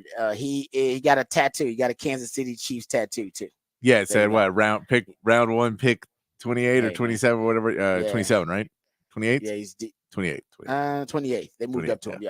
Yeah, round 1 pick. I saw the picture of the tattoo, and I believe it said his draft pick on it. So it said yes, it did right below the logo. He's got that. Yeah, and also Travis Kelce said Xavier Worthy is a football player, not a track star. Andy Reid said the same thing. So they want to make sure they keep getting that out there. They want to prove it, but I do think he will be one of the outliers there. In terms of the really fast guys, and he's got world-class speed that actually can translate to a football field. But if Rashee Rice is out for the first half of the season, that means more targets for Xavier Worthy. That means more opportunities for Xavier Worthy too. So X-Man's I don't know if there is a more ideal situation for any draft pick, period, in the NFL draft. No. I mean, I don't know if there's a more ideal situation for anybody. Any player, all 7 rounds. I don't know if there's any more ideal situation in him with the Kansas City. How did they let this happen? How did y'all let this happen? We all knew that it would be disastrous for the rest of the league if it happened, and everybody was talking about it. He's going to be in the perfect spot for the Chiefs, and the Chiefs, like I said, somebody would trade up to get him, and they traded up to get him, and now be very afraid. Because that's going to be scary. They're going to, like I said, they're going to bring back the deep ball. Keep in mind, Patrick Mahomes has been winning championships without a deep ball the last couple of years, and they're going to bring back the deep ball. His average length of a Patrick Mahomes touchdown last year was 3.9 yards. It was 17 yards in 2019. They're about to bring back the verticality to that offense. That is a scary thought, and a scary thought. Think about Patrick Mahomes extending plays. Best quarterback extending plays probably in the league at sack avoidance, and now you having to cover 2 4-2s, including the fastest human in history of the NFL Combine, for 5 to 6 seconds. Impossible. There's no way to do it. And you got to cover Kelce. Yeah, you got to cover him out there freestyling, and you have one of the best tight ends of all time. Yeah, you got to cover that dude in the intermediate, short to intermediate game. But then you got to worry about, Patrick Mahomes might see Xavier Worthy streaking down the field, running 4-2, and decide I'm gonna flip it down to him at 45 yards down the field. Good Lord, yeah, I'm not happy about it as a Texans fan. As a Longhorn fan, I'm so happy for Xavier Worthy. As a Texans fan, damn it, damn. As a fan of anyone else in the NFL. Exactly. Yeah, exactly. No, you're right about that. But congrats to X-Men, man. Like I said, it seems more and more things are working out in his favor. Not only did he get drafted by Kansas City with Patrick Mahomes and Andy Reid, and now it looks like he's going to get twice the targets early on to start the season that he was going to get, because now they're even more depleted at wide receiver with Rashee Rice out. So congrats to my man, X-Men. And yeah, I mean, he'll be back. And once he's back, they're going to be even more dangerous. Than they were before. So how do you not pick Kansas City to win it all again? I mean, how do you not pick them to win it all again? I don't know. I picking against them? I'm not against them. We've learned our lesson enough. Yeah, I love Shano. And I love San Fran. I ain't picking it. I think you might get a Super Bowl rematch, honestly. And I think honestly, Shano may lose again, and that sucks for him. I just don't know what's the difference. How is it? You know what? I've heard this though. they're gonna keep Brandon Ayuk and Debo for one more year. They're gonna just say hell with it and say we'll be salary cap strapped. We don't care because we got to go all in here. We need something to make the difference to put us over the top to beat Kansas City. Because right now we're close, but we still can't lose short. anything. Yeah, we can't. Yeah, exactly. So I think they're gonna keep him on and add Pearsall and go. All right, now can you cover all of our weapons? Yeah. All right, with Christian McCaffrey and Kittle. I think that's where they're gonna go, and I don't doubt it, man. I mean, at this point, with what Kansas City's adding, you have to maintain at least. And if you not just maintain, I think you got to add a little bit more. And I think that's why they're saying now we're gonna keep our 2 All-Pros and force you to cover this young buck we're bringing in the slot. Jeez. So it's an arms race, man. It's an arms race. Okay, it's an arms race. All right, let's get to. We got time for Roger Rand here. Or should we push it? You know what? Let's push it because I think I want to play some audio here too. And I want to get a little bit deeper into this topic. So we're going to push it. We'll do Raj Rant on the other side. I want to talk about positional value and how that, of course, affects the quarterback position. Got some notes that we're going to share about that too. If we got time, we'll get to some of the other Pro Football Focus 2025 articles. They're actually ranking big boards and doing 2025 NFL drafts, which are showing the Longhorns a lot of love. But let's come back and we'll talk about positional value. We'll hear from arguably the fastest rising star in among GMs in the NFL right now about positional value, and he will claim he doesn't know anything about positional value, and that he actually now considers himself, as a new term, a positional villain, which he'll explain too. All right, we'll come back. We'll get into all of that and more right here on the Rodcast, featuring Patrick Davis. I'm lifetime Longhorn Rod Babers coming back on the horn.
Into Rod's rant of the day.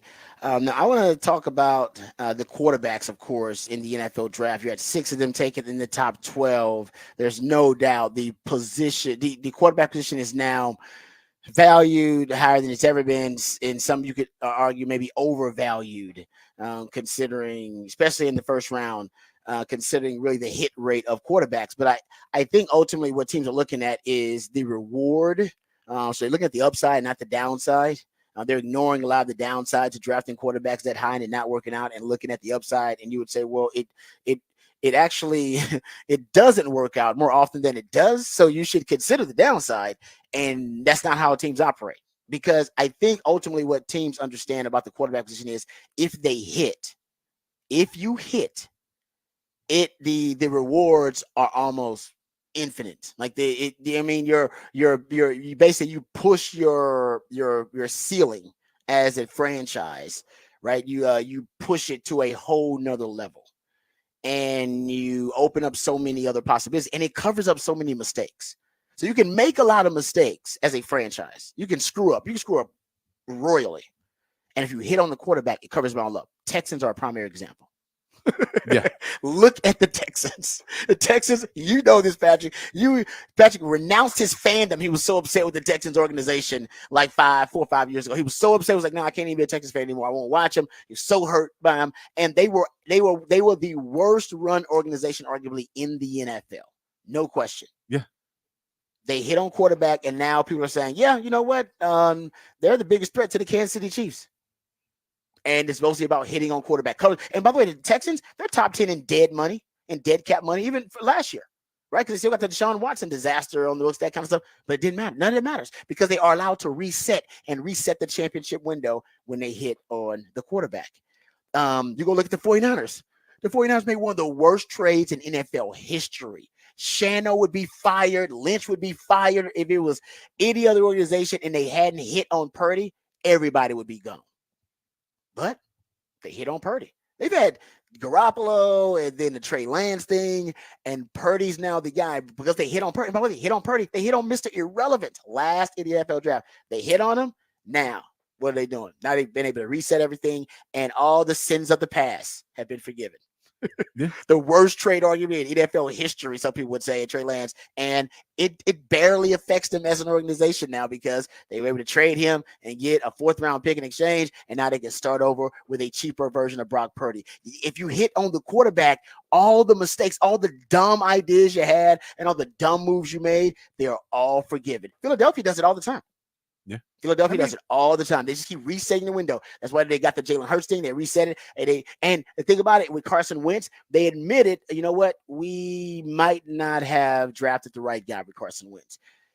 But as long as they hit on one of those quarterbacks, which they did, they hit on Jalen Hurts, all is forgiven. By the way, I guess the Nick Foles thing also counts them. They're the ones who originally drafted Nick Foles, but different discussion for a different day. I mean, Green Bay is throw in the Chiefs who have mismanaged the wide receiver since trading Tyreek Hill and are defending champs. Yeah, no doubt. Yeah, no doubt. But I'm talking like the draft, like as president. You're right about that. But they drafted Patrick Mahomes. It erases sins. Exactly. It erases sins forever. But I'm talking about organizations who people thought, oh man, they're going to score. But you're right. No doubt about that. They were winning games with Alex Smith. They're winning way more with Patrick Mahomes. But Green Bay was supposed to be in the midst of resetting and rebuilding. Green Bay's never going to rebuild because they keep hitting on quarterbacks. They keep drafting them way before everybody else says they should draft them, and then they hit on the quarterback. Right. And Green Bay had, I believe, 3rd most dead money in the NFL last season.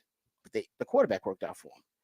This is everybody talked about how the Rams were mortgaging their future when they was like F them picks and they were just trading 1st round picks to win a Super Bowl, and it all worked out because they won a Super Bowl. But why did it all work out? Because they got the quarterback. They went and got messed up. They got the quarterback. So it all works out. All the mistakes you made are forgiven. Just hit on the damn quarterback, man. You hit on that, and everything else will work itself out. You got to hit on the QB, though. And that's why they made the playoffs this past year. Nobody thought the Rams would make the playoffs. Made the playoffs. Why? They got a quarterback. And they'll be able to. They had a 1st round pick for the first time since Sean McVay's been there this year. And there's no rebuild. There's no rebuild because they got the quarterback. It's just doesn't. So that's why teams are willing to roll the dice on those QBs. You can apply that to Tampa. Tampa Bay had more dead money because of the Tom Brady deal than any team in the league last year. And because they hit on the Tom Brady thing, they won a Super Bowl. And then because they hit on Baker Mayfield, bringing him in, resuscitating his career, the dead money, yeah, that's $75 million dead money, but it doesn't matter as much because they still made the playoffs. And the quarterback position worked out from you. If it works out at quarterback for you, your mistakes are not as glaring and they don't matter as much. That's why all those teams decided, nah, man, we're going to roll the dice. And that's why more teams are doing it. By the way, here's a stat for you. More teams are doing this. You brought this up yesterday, Patrick. So I went and tried to dig some deep diving on it, how there's a separation now that if you are there's no middle class of quarterbacks anymore. You're either going to be drafted, your skill. If you got one or two elite traits, it'll push you into the first round. All right. Or at top of the first round, even higher. If you're at the bottom of the first round, it's going to push you even higher. Or if you don't have enough of those elite traits, it'll just push you down. Teams they'll decide, you know what? No, we're drafting this guy in the first round, or we're going to decide to address quarterback in another way, or we're not going to address quarterback at all, which is the Cowboys. Right? We're not addressing quarterback at all. Between 2005 and 2014, NFL teams took 42 quarterbacks in the first 2 rounds of the draft. And that's a decade worth of sample size. And from 2015 to 2024, 41 quarterbacks drafted in the first 2 rounds. So same amount of quarterbacks, but where they're drafted is the key here. So you go look at it over the past 10 drafts, 31 quarterbacks have been selected in the top half of the first round, picks 1 through 16. So 31 quarterbacks drafted in the top half of the first round over the past decade. Only 18 were taken in that range from 2005 to 2014. They taking higher, pushing them up to the first round, right? Positional value. The quarterback position, it's just being overvalued these days. So teams are willing to take more chances on it. Meanwhile, you've seen only 6 quarterbacks taken in the second round over the past 10 years. Just 6 taken in the second round over the past 10 years, which it was 15 the previous decade of quarterbacks taken in the second round.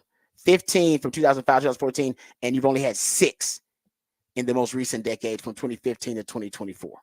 So same amount of quarterbacks, but they're being distributed in different areas of the draft. They're being prioritized more and being valued more. Matter of fact, how about this?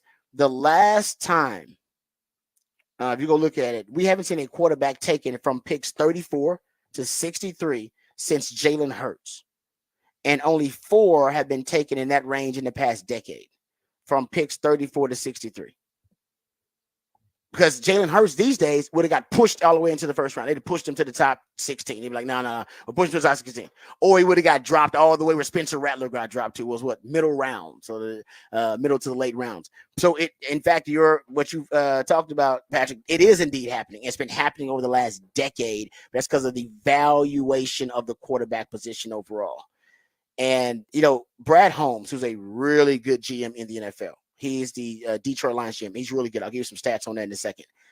He surprised me, and this is how he's thinking outside the box. It's a very unorthodox way of acquiring talent and of looking at talent and evaluating talent. He was asked about positional value, and he was asked about it because he was wearing a shirt that said positional villain on it. And he was asked to explain, like, man, what's going on with this shirt you got on? It says positional villain. That's weird. And here's Brad Holmes explaining why he was wearing the positional villain shirt, and then he gets to explaining how he was introduced to positional value. When I got tipped off on what positional value was, I didn't even know what that was. I didn't. So it was just like a new analytic. I didn't know what it was. So when you guys showed it, I was like, oh wow, that's. And then I thought about it, and I was like, positional value. I was like, so you pick a position, but not the player. And I was thinking, I was like, no, we're looking for football players. So we're looking for these guys. And so, but it doesn't matter. So it's more positional villain. Yeah. So he's about positional villain. And if you look at it, we talked about this with the Lions. They haven't picked a lot of premium. They've been picking non-premium positions high in the draft. Right? They pick running back high in the draft, linebacker high in the draft. They pick tight end high in the draft, and safety They literally are picking non-premium positions high in the draft. You're supposed to pick premium positions high in the draft because of positional value, because you want those premium positions, which are the most expensive positions on the free market, on the open market. You want them at a discount, and you get them at a discount in the draft. All right. But the non-premium positions, they're cheaper in terms of their salary cap value. So you can pay for them later on, even on the open market or from the free market or free agency. But if you want those really high level premium position players, you draft those guys. But he's saying, no, I just draft the best football players, period. But by the way, it's working for him. That's the crazy thing. It's working for him. If you go look at it, damn near 22% of Brad Holmes' draft picks since he became GM have become Pro Bowlers. That's a hell of a hit rate he's got going on right there. The Lions have drafted 4 Pro Bowlers in the first round over the last 5 NFL drafts, the most in the NFL. The Lions have drafted 7 Pro Bowlers in any round over the last 5 NFL drafts. Only the Cowboys have drafted more with 8. That's the same. Yeah, Cowboys. Cowboys are great. They really are. They're one of the best drafting teams in the NFL, probably the most homegrown team in the league. The Lions have also drafted a Pro Bowler in the first in 3 straight drafts. Adding to this, the Lions have selected a Pro Bowler in 7 straight NFL drafts, the longest active streak in the NFL. So the man, I mean, he just picks football players. He's like, now I'm not worried about positional value, and it does reflect in his drafts. It's working for him. So to each his own. There are plenty of ways to skin a catfish, as they say. Yeah, there you go. No, I mean, I think it probably started with the Jahmyr Gibbs pick. Yeah, and everybody freaking out about drafting a running back that high, especially the second running back off the board, because Bijan was the guy that people said, okay, if there's one running back who could be a first-round pick, it's Bijan. But Jahmyr Gibbs wasn't on there, and, I mean, we can see what he could do. And it's one of those points, too, of if you have a good enough roster, you can do those types of things. But you just have to build the rest of your roster up to be able to do that. And most people don't have that luxury. So you do have to look at positional value because you're trying to find ways. But the Lions had enough other things. They're like, well, this is what we need. Exactly right. That's how he was thinking. He's like, no, this is what we need. We need this. And yeah, I mean, you got to respect that. He's been around, I think, like 5 years. I mean, like I said, they've taken a tight end. They had TJ Hawkinson in the first round. And like I said, I think some of this might be a little bit before Brad Holmes potentially. But think about it. They took a center in the first round in 2018. They took a tight end in the first round in 2019. Non-premium. They did go corner in 2020. They went Penei Sewell in 2021. Those are premium positions. They went Aiden Hutchinson. So they went 3 straight years premium positions. And then they went Jahmyr Gibbs and Jack Campbell, running back and off-ball linebacker in back-to-back drafts in 2023. They also picked Laporta in their first pick in the second round. They picked a safety with their second round pick, so their 4th pick that year. So they went 4 non-premium positions in a row when they had 2 first and 2 second round picks in 2023. And they did go Terrion Arnold here in 2024. They went back to back. They drafted a lot of DBs. They went back to back DBs actually in this most recent draft in the first and the second round. But yeah, they had no problem drafting a non-premium position and saying, no, man, he's the best football player on the board. What are you talking about? Your best football player and fits what we want and what we need. Yeah. Versus we shouldn't take somebody just because that they're, that we don't like. That was the problem. And, I know people got mad. They said Bijan there was a reach for Bijan. But that was partially because they already had a running back that they liked, and hence they ran him more than Bijan last year too. That's why it's a bit of a reach for me. Mm-hmm. And not that he was not a better player than pick 7, but because a team already has it. So that when you say, well, positional value, you already have that position. You got to go get something else now versus where when they took Gibbs and they go, well, we have Swift, but we're going to move off of him anyway. And we want to get in there. If they would have moved off of Algiers, then it probably is a better pick.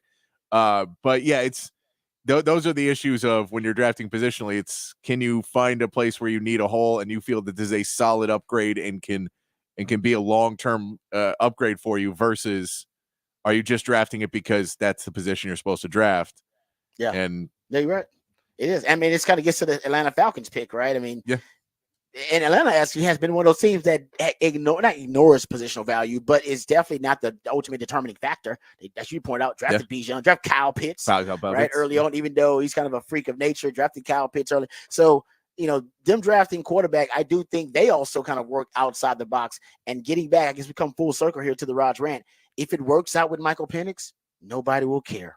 No, it'll cover up all the mistakes, it put like this. Even if the Kirk Cousins thing doesn't work out, but the Michael Penix thing does, nobody will give a damn about all the dead money that you owe Kirk Cousins and that you overpaid him. It won't matter because everybody will call you a genius for hitting on the quarterback. Just hit on the QB. You can get 80% of everything wrong. You hit on the quarterback, you can start over. You can reset everything. All your mistakes and sins will be forgiven. Yeah. And if it doesn't, you fire a couple guys and you hire some new guys, and everybody says, well, now the future is bright. We've got new guys. Yeah, no, you're right. Or you're going to end up fired either way. And that's why I say Brandon Beane, he put it best. He said, listen, no matter what I spend for a quarterback, it doesn't matter. As long as I hit, then the price will never be too high. But if I miss on that quarterback, I'm fired anyway. It doesn't matter. Like, I'm out. So the same result is if I miss on the quarterback, I'm fired. I'm done. I just got to make sure I hit on the quarterback. Who cares what I spend to get him? Yeah. Nobody remembers what they spent to get Matt Stafford. Nobody remembers that. Nobody cares because you hit. Nobody gives a damn about that. All right, we'll come back. We'll get into what the facts, what the stats on the other side. We'll also dive deeper into the NBA playoffs. That'll be coming up next hour. We got what the facts, what the stats, some NBA playoff related ones. All of that and more coming back on the Rodcast featuring Patrick Davis. I'm lifetime Longhorn Rod Babers coming back on the horn.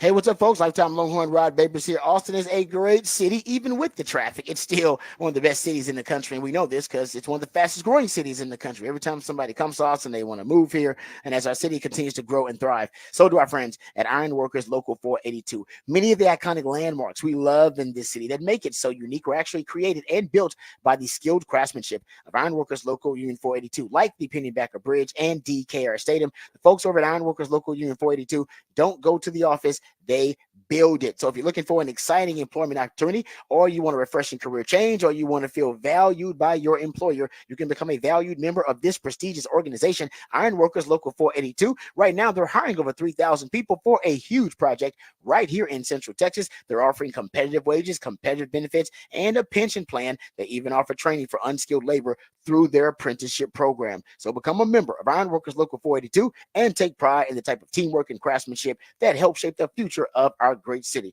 Maximize your potential today and be your best self. Simply go online and apply at ironworkers482.org. That's ironworkers482.org.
All right, welcome back to the Rodcast. Time to get to what the facts, what the stats. Got a couple of these. Actually, I got one Cowboys related factoid and one Texans related factoid, and they got some numbers in here, but they're not really stats. They're straight cash homie. So how about this? You know, Mike McCarthy loves tight ends, and the Cowboys do a really good job with undrafted free agents. Actually, one of the best teams in the NFL in the last 5-6 years at being able to bring in undrafted free agents that can make their roster and become impact players for them.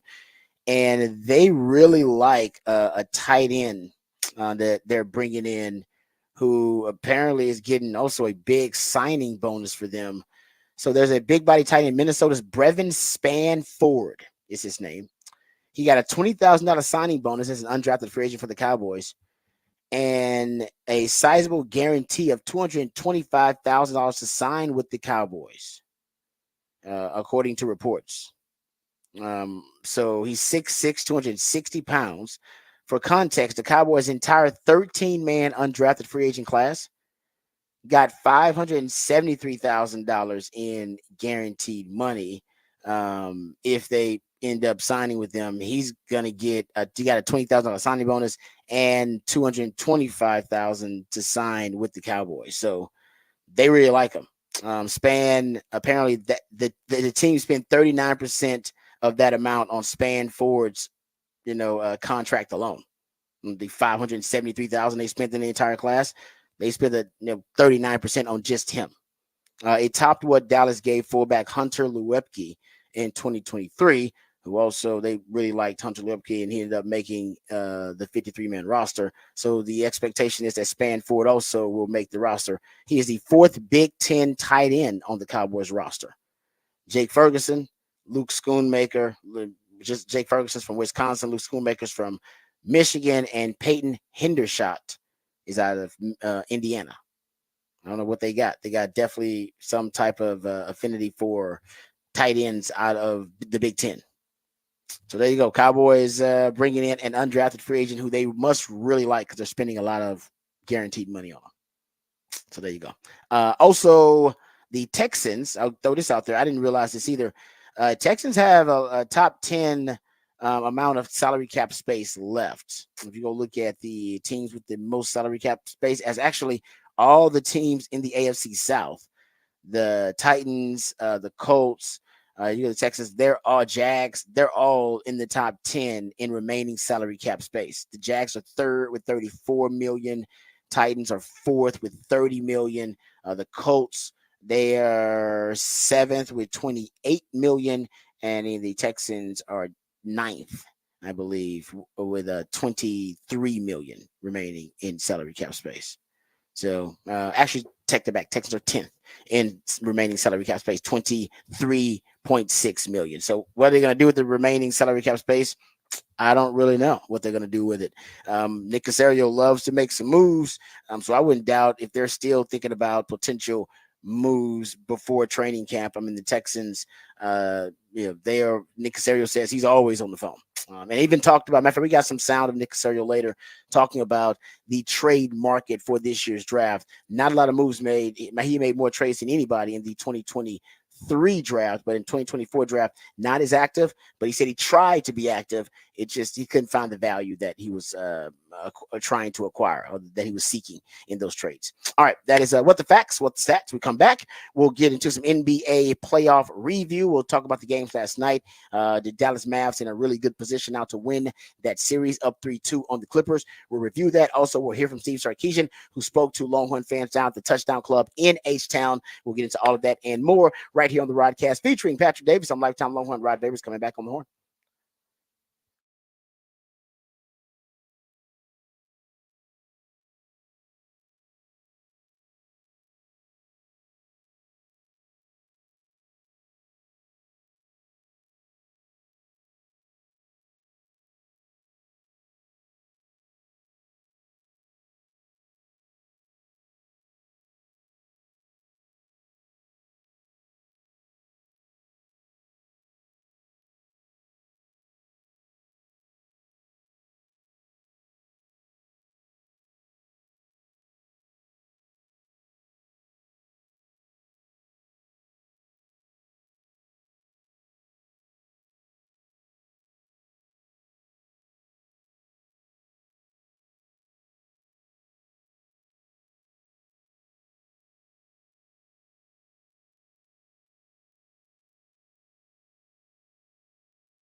Welcome back to the Rodcast, featuring Patrick Davis, the Idealionaire, my co-host, and he comes up with the musically themed days of the week.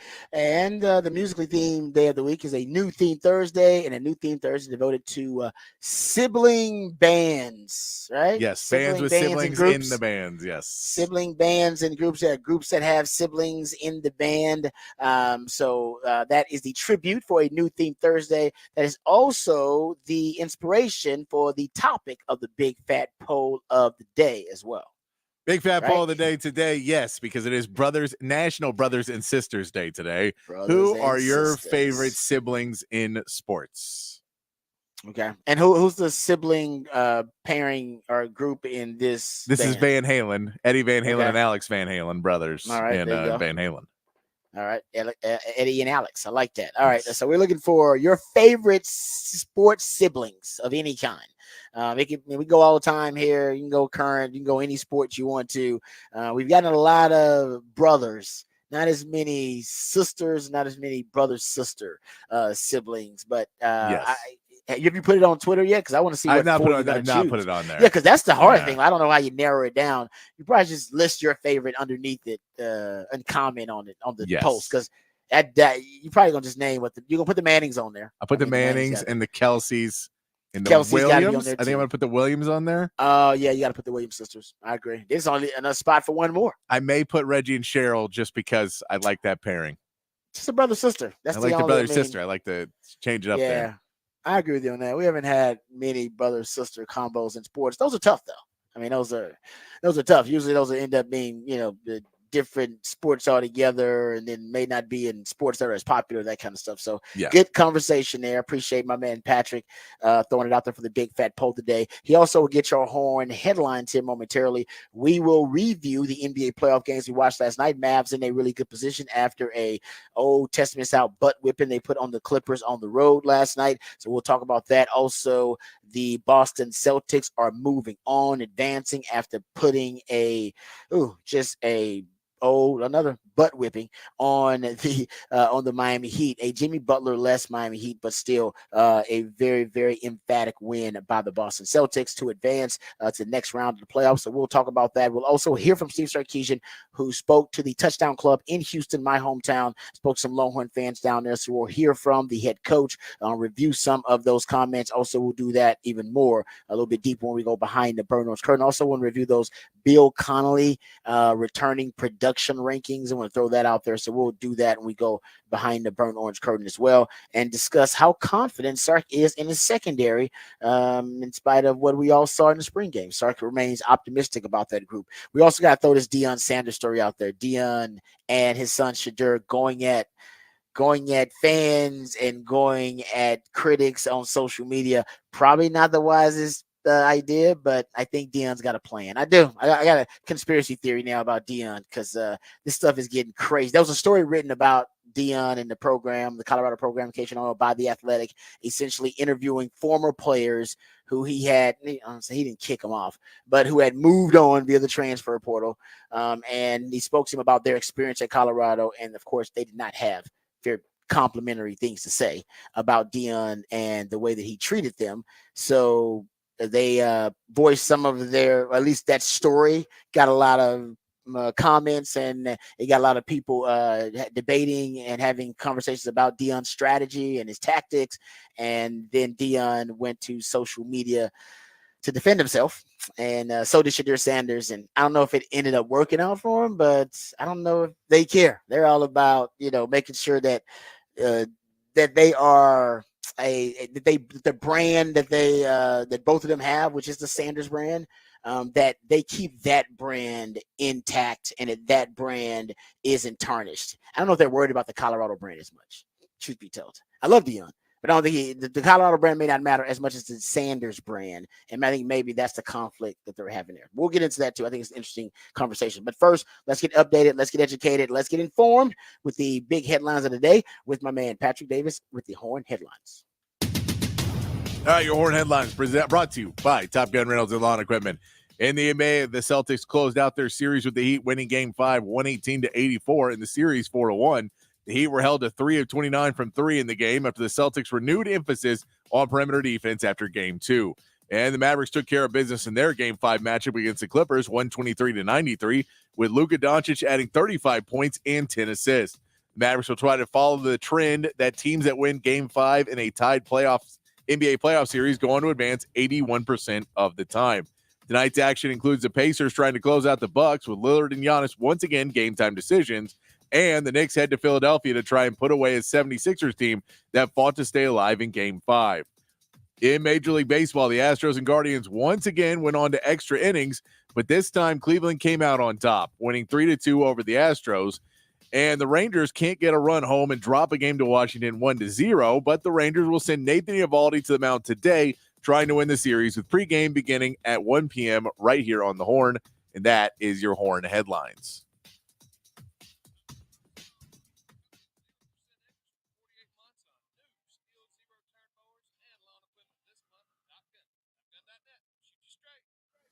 All right, thank you, Patrick, for the Horn headlines. We appreciate those. Mavs, before we talk Texas football, we'll hear from Steve Sarkisian and also get into that Deion Sanders story, which is pretty bizarre. But getting back to the NBA playoffs, Mavs win Game 5, 123-93, and it was really a great effort by Luka. Luka ended up with 35 points, 20 of those in the second half, scored 14 in the third to really help them pull away. They entered the fourth quarter with a 20-point lead, 89-69. Luka had a sprained knee that he was working through. Also, he's dealing with some type of bug because he was blowing his nose and in between timeouts. So he's battling through some stuff, but he did a phenomenal job of uplifting the Mavs play, and he was probably the most efficient he's been in this series so far. And I think that was a big part of why they were just able to pull away from the Clippers. Another big part of that was no Kawhi Leonard, of course. And I think Maxi Kleber was a huge factor out of nowhere. He had 5 3-pointers in the game. 4 of those came in the second quarter, really lifted them and their play offensively in the second quarter. Kyrie only had 14 points, 4 rebounds, 6 assists, 2 steals, kind of filled up the stat sheet, but he wasn't as impactful as a scorer as he usually was, and they didn't need him to because you had guys like Maxi Kleber stepped up, and you had a really efficient game from Luka, which is something you've talked about, that he's a great scorer, but he's sometimes inefficient. And with the usage rates that he has that are so historically high, if he's inefficient having the ball that much, then it really kind of drags down the entire team. But when he's efficient, like he was in that game, you see what happened. A 123-93 win, and they had a 10-point lead at halftime, 20-point lead going into the fourth quarter. Yeah, because when he's taking good shots and making those shots, it just changes the game completely for the Mavs. You also throw in they only had 8 turnovers in the entire game. I think Luka had 2, Kyrie had 0. So as much as Kyrie wasn't necessarily the scorer that he normally was, only going 6 for 14 at 14 points, he wasn't a detriment in any form or fashion because he wasn't turning the ball over. He wasn't ending plays on a negative more than he was on a positive. So, if you that style of play, and then the defense from guys like Derek Jones Jr., from Maxi Kleber a little bit, from Derek Lively, those guys, the defense that they were able to bring in that game was huge. To be able to hold Paul George, he was 4 of 13. James Harden 2 of 12 in the game. So, those are the types of players that you need to have them step up. And you can say Kawhi Leonard could come back in Game 6. That's very possible. The Kawhi Leonard we've seen in this series hasn't necessarily been a great game-changing. It's something where he is. He's even if he comes back, which only Kawhi knows. They say only God knows. Only Kawhi knows if he's coming back or not. He's going to make the decision if he's going to Dallas and if he's going to try it out, or if he's going to say, I'd rather stay in LA and try and get it so that I'm perfect for Game 7. So go win that one, and I'll be here for Game 7. That could be a scenario too. He could go to Dallas and try it out. We don't know. It's Kawhi. You never know. But the reality is, if he comes in, what are the odds that he's going to shoot 40% from the field? So his defensive presence will be there for sure. He's going to steal some balls, but is it going to be that he can slow down Luka Doncic, and that's what the difference is his defense against Luka, and that's what you get. But I don't know if you're going to get the offensive side, which they really needed help offensively in that game because no one was hitting for the Clippers other than Zubac when it started. Everyone else really wasn't playing that great. Yeah, no, I'm with you. It's really the Mavs have a golden opportunity here. You get to go back home, you get the home court advantage, you pointed out it's a 50-50 shot whether Kawhi's going to play or not. And just because it's an elimination game, you convinced me. That don't mean Kawhi's going to go out there and play, especially if Kawhi is worried about his future and worried about his injury. He could care less about what the Clippers. No, I mean, and this is, and I get this is somewhat sour grapes of the Spurs, but with the Spurs, we went through that several times of, man, if you come back, we have a shot to win a title. I'm a little hurt. You guys don't trust me that my hamstring's hurt. I'm hurt, though. You go, fine, you're hurt. We don't care. We think you're hurt. But are you so hurt that you can't get on the court and be a help for us? Didn't want to risk it then. He doesn't want to risk it. He hasn't wanted to risk it in L.A. This track record has been the same, that he feels he's going to bet on Kawhi Leonard, and he wants himself to be able to get in there. And I think he knows the reality, which is, I could probably still play another 10 years if I never play injured. That's exactly right. You convinced me. Recent history will say that. You're right. Yeah, and if I play 10 more years, I'll make another $500 million. Easy. And I don't ever have to really play hurt. And it's not a bad business plan unless you're the guy paying them. Or you're the fan paying for tickets to the games. Yeah. But no, you're right. No, I agree. I think he honestly, he's looking out for his own self-interest.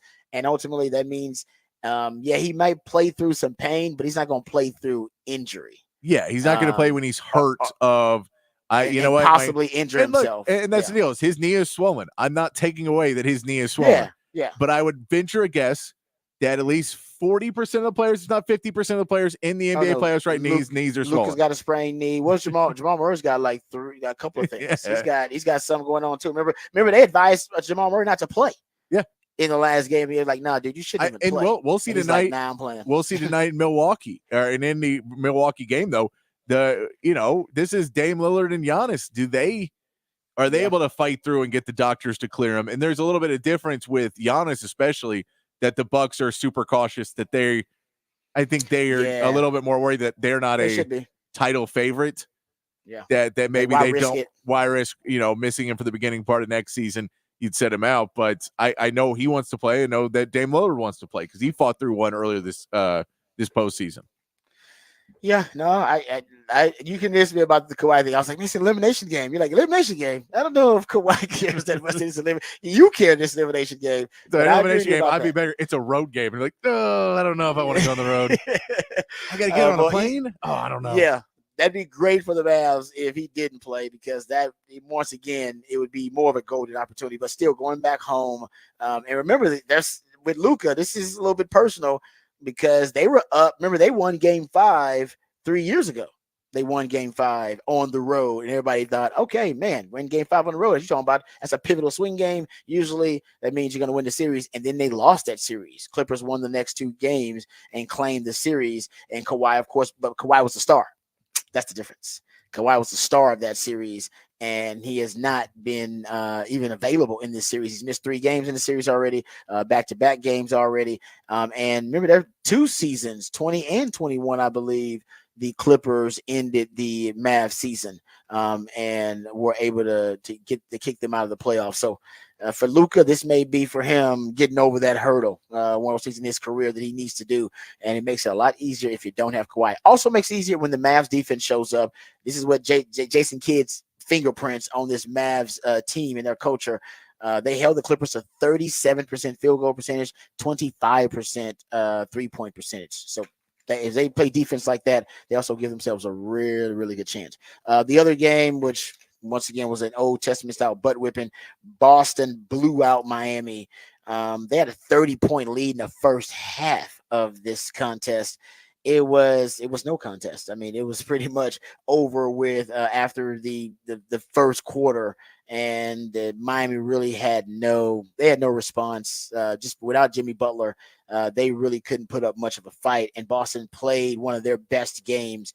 They need Boston to be off. Boston wasn't. Boston was on, and then Boston ends up advancing to the playoffs. They're going to play the winner of the Cleveland-Orlando matchup, which I believe Cleveland right now is up in that series 3-2. So they'll play the winner of that matchup. So there you go. And that will be Game 6 in Orlando on Friday night. Yeah, that'll be fun. That series is fun to watch. 2 young teams, and it's just unfortunate you have to go on and then play a Boston team that, I mean, they shouldn't have lost the game to Miami, they shouldn't really lose any of these games in the East. You could say Giannis could put up a fight against him if he's healthy, but we don't know if he's even going to advance, much less be healthy for it. The Knicks, if you had Julius Randle in there and everybody was healthy, that makes it a little bit better, but they're beat up too. It just feels like the Celtics, and I know they have Porzingis hurt, but they're still just a stacked team in Boston. Yeah, no, that's a good point. And a lot of teams dealing with depth issues. Boston not dealing with depth issues. No injuries to the main core of guys, and a lot of teams are dealing with injuries. So they should coast their way to the at least Eastern Conference Finals and maybe to the finals as well. All right, there you go. A little NBA breakdown. Let's hear from Steve Sarkisian. We're going to continue to talk Sark and Texas football when we go behind the burnt orange curtain. But before we do that, I want to hear that. I want to get to this audio of Sark. Sark got a chance to speak to the Longhorn fans down there in Houston at the Touchdown Club. He does it every year. But this time, obviously, a little bit it's special, a little bit different because he's coming off his best season, a 12-2 season, and an appearance in the college football playoff. But here's Steve Sarkisian talking about what they have left. They still got a lot to prove, and what the players have to prove, and what the program still has left to prove. Here's Sark, the head coach for Texas football.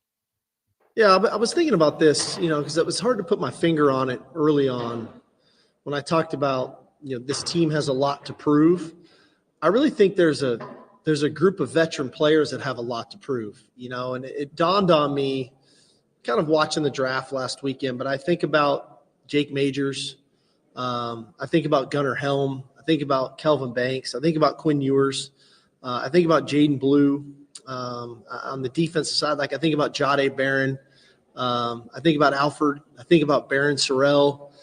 So there's a nucleus of probably another 10 to 15 guys. If I literally went through every guy, I feel like they've got a lot to prove. And as much as it is, I feel like they have a lot to prove, maybe not so much to y'all or to the fans. I think they feel like they've got a lot to prove to that locker room, and they've got a lot to prove to those 11/13 guys who just left, that we're ready to step in and lead. And that's a good thing, right? That's a good thing. Anytime we have a chip on our shoulder at anything that we do, right, we're willing to go even further with that. And so I do think we've got great leadership in there. I think that we've recruited a really competitive team. I went back a couple of years ago. I talked about that signing class of how many guys were on championship caliber high school teams and competed for state championships and so on and so forth. Well, now that's in our locker room. So I think that there's a kind of the underswell in there is A, there's a lot to prove, but yet B, there's a lot of competitive players in there that want to be great. And they don't want to just be, known as what last year's team did, but hopefully there's more out there for them to go do. So I feel like we're in a pretty good spot. All right, let's start talking about what the guys have left to prove. And yeah, he's really intentional about recruiting guys who have that competitive spirit. I call it the competitive sickness, who really do love to compete, not just in football. That's why he likes guys who play multiple sports. He's big on that. And he says he even looks for guys who are playing sports that they're not necessarily elite in. They're elite in football. That's why they're recruiting them. But they want to play basketball. And maybe he's not the best basketball. Might come off the bench playing basketball. And Sark kind of likes that. He's like, he's an unselfish player. He's a good teammate. He wants to compete. He wants to win. It's like, whatever I can do to help the team, I'll come off the bench. Even though I'm the best football player at the school, I'll come off the bench on the basketball team. I'll go run track just to get better, even though I'm not the fastest guy on the team. I don't win all of the races, but I'll go compete. And it helps me get better at my other craft. There's a young man that we interviewed on Texas. Shout out to ontexasfootball.com and On Texas Football, the YouTube channel. Imari Winston, he's a tight end out of Georgia who's committed to Texas. And he was talking about how he played a lot of sports coming up, and that he plays basketball, plays football, of course, tight end, but he plays basketball too. And he's an above average player, but he's not elite or anything. And he also started playing soccer just because of cardio. He's like, I need to stay in shape, and it helps me to stay in shape. But he talked about like how he competes. I'm like, man, I could go up there. I'm not obviously great at it, but he's competing once he's going there. He's trying to get better. He's being coachable and being coached up and developing skills and traits in other sports will no doubt help your overall athletic intelligence. And I think that's what Sark kind of looks for too. But he likes competitors, guys who are just willing to put their pride to the side and compete. And it's not necessarily about them. It's about what they can do for the team. And so I think it's paying off for him. I mean, Xavier Worthy's a primary example of it. The guy ran a 4.25. Everybody thought, oh man, that's good enough. You don't need to run another 40. And he wants to run another 40 because he believes he can break the record, because that's the competitive nature in him, the competitive sickness in him, and he does break the record. So there's a different breed of athlete that he's recruiting, and I think the competitive sickness is where he starts when he identifies that. Yeah, and I mean, we can talk about Kawhi Leonard not play, and you go, who do I want to be in my, in the dogfight with me in the fourth quarter? Do I want X-Man who, is like, looks like he's about to be carted off the field and then runs back out there in 2 plays? Or do I want somebody who's going to come over and be like, my leg hurts? We go, we know your leg hurts. Yeah. But can you get out there and help us win this game? And can you be the one on the sideline yelling at me to put you back in there because you feel you can give us the best shot?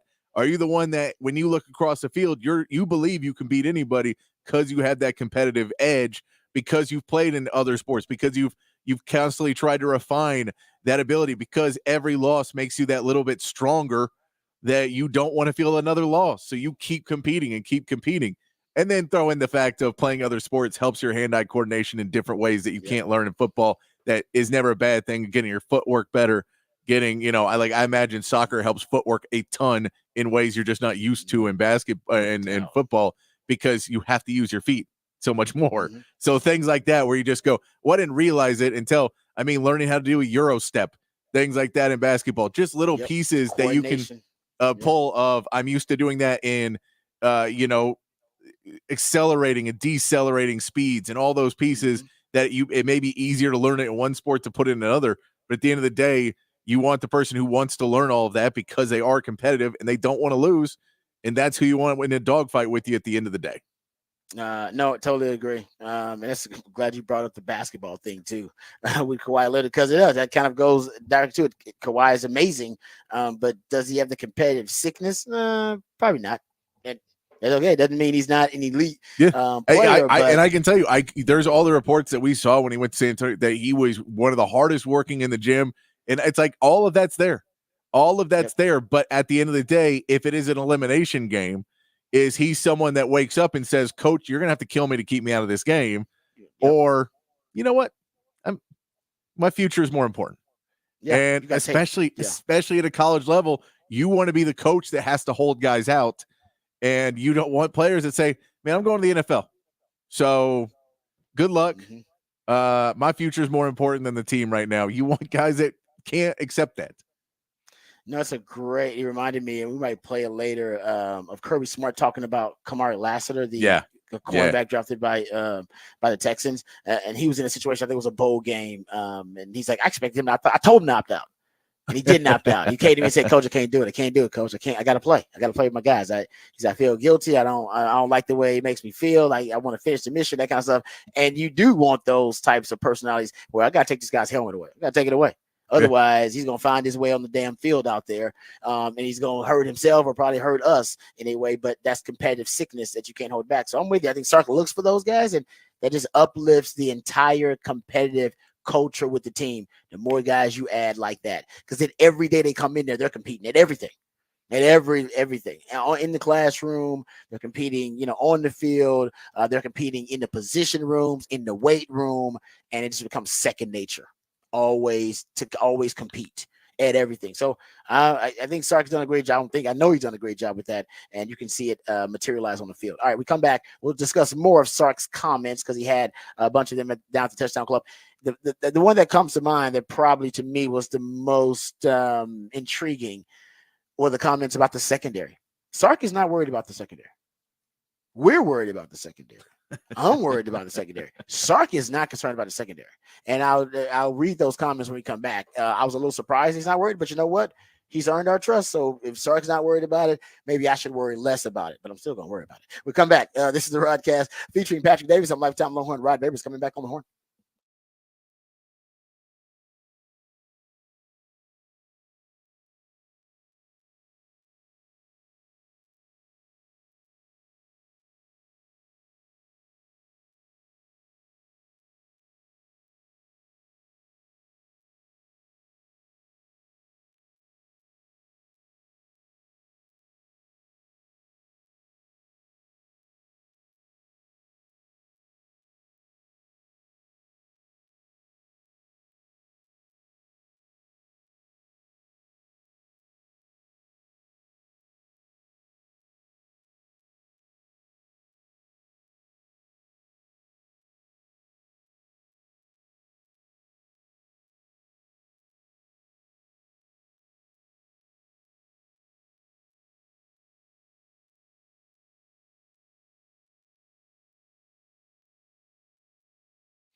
Hey, what's up, folks? Lifetime Longhorn Rod Babers here. Let's talk about Callahan's General Store because they've helped me out and they can help you out too. Because if you're trying to get your yard in top-notch shape, you're trying to make sure that it's a golf course condition and making sure that it's looking beautiful and healthy and lush and green, well, you need to head on over to Callahan's General Store.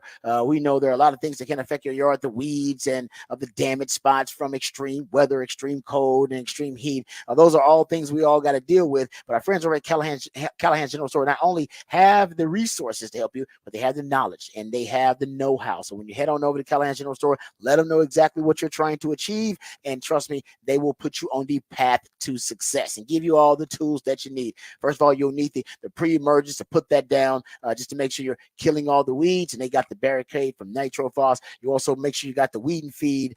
That's also something you can find there at Callahan's General Store. Anytime that you have brown patches after you killed most of those weeds, the crabgrass and the dandelions, you got those brown patches. They have all the grass seeds you need there, the Bermuda seed to fill in those patches that have been damaged. You also have all of the amendments, the fertilizers, the soil. It's all there at Callahan's General Store. And even you're starting to plant those vegetables around the yard. They have the melons and the peppers, a great variety of gardening vegetables and gardening plants for you at Callahan's General Store. And don't forget about the trees. They got pecan trees. They got the fruit trees. They got it all. You know where it is. 501 Bastrop Highway between downtown and the airport. Remember, every day is a great day to make it a Callahan's Day.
All right, welcome back to the Rodcast. I want to get behind the burn-on curtain here and talk some Texas football. But I found a quote I was looking for from Steve Sarkisian about what he looks for in players that he's recruiting.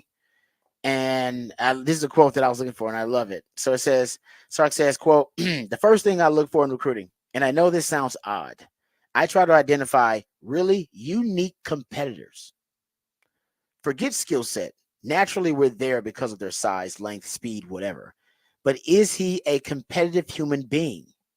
What I mean by being competitive is, does he play multiple sports? I think that matters.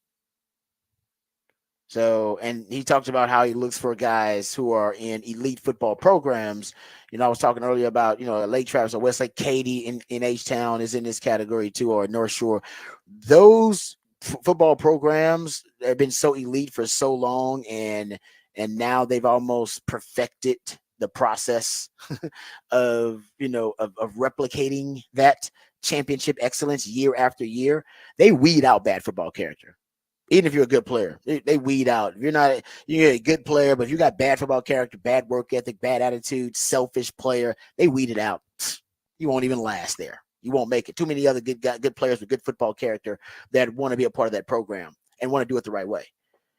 Or it'll rehab your football character, rehabilitate it. Where you come in with bad attitude, selfish, and you don't have a good work ethic, and all these guys around you, they're just uplifting your football character, making you better, making you stay after practice, get extra reps in, making you become a more disciplined player, making you an unselfish teammate, all those things where basically by the time you're a junior, they've rehabilitated your football character. That's why Sark likes getting guys from those programs, because he knows I don't have to vet them as much. They've been vetted. They've weeded out the bad football character, and they've been able to breed good football character in those programs. So even if I get the preferred walk on like a Taft Daddy, he's great. He's going to contribute and give us quality reps, and he's going to uplift that position, that DB room. And I think that the unique competitors thing, I think, is part of that. And whether you're looking for them in multiple guys who play multiple sports, or you're looking for them from guys who come from championship programs, I think it's still aiming toward the same goal. Anyway, all right, so there you go. Here's the other quote I want to get to from Sark. That was just an older quote I want to get to from Sark. But here's the one from his time with the Touchdown Club down there in Houston. Because he was asked about the defensive backs. So Longhorn fans, trust me, when they get to talk to Sark, they want to ask him about, hey, what's wrong with the team? They're happy about what's right. And even though there are only a couple of things that could potentially derail Texas's championship hopes this year, Longhorn fans are going to stress about those couple of things. They just are. And one of those things is the secondary. And Longhorn fans want to know, hey, what are your thoughts on the secondary? Do you think we're going to be okay? And remember, I remarked that after the spring game, I was taken aback that Sark didn't bring up the secondary. He came out complaining about the lack of bodies on the D line. Came up saying, hey, we need more big humans in the interior D line. Didn't even mention the secondary.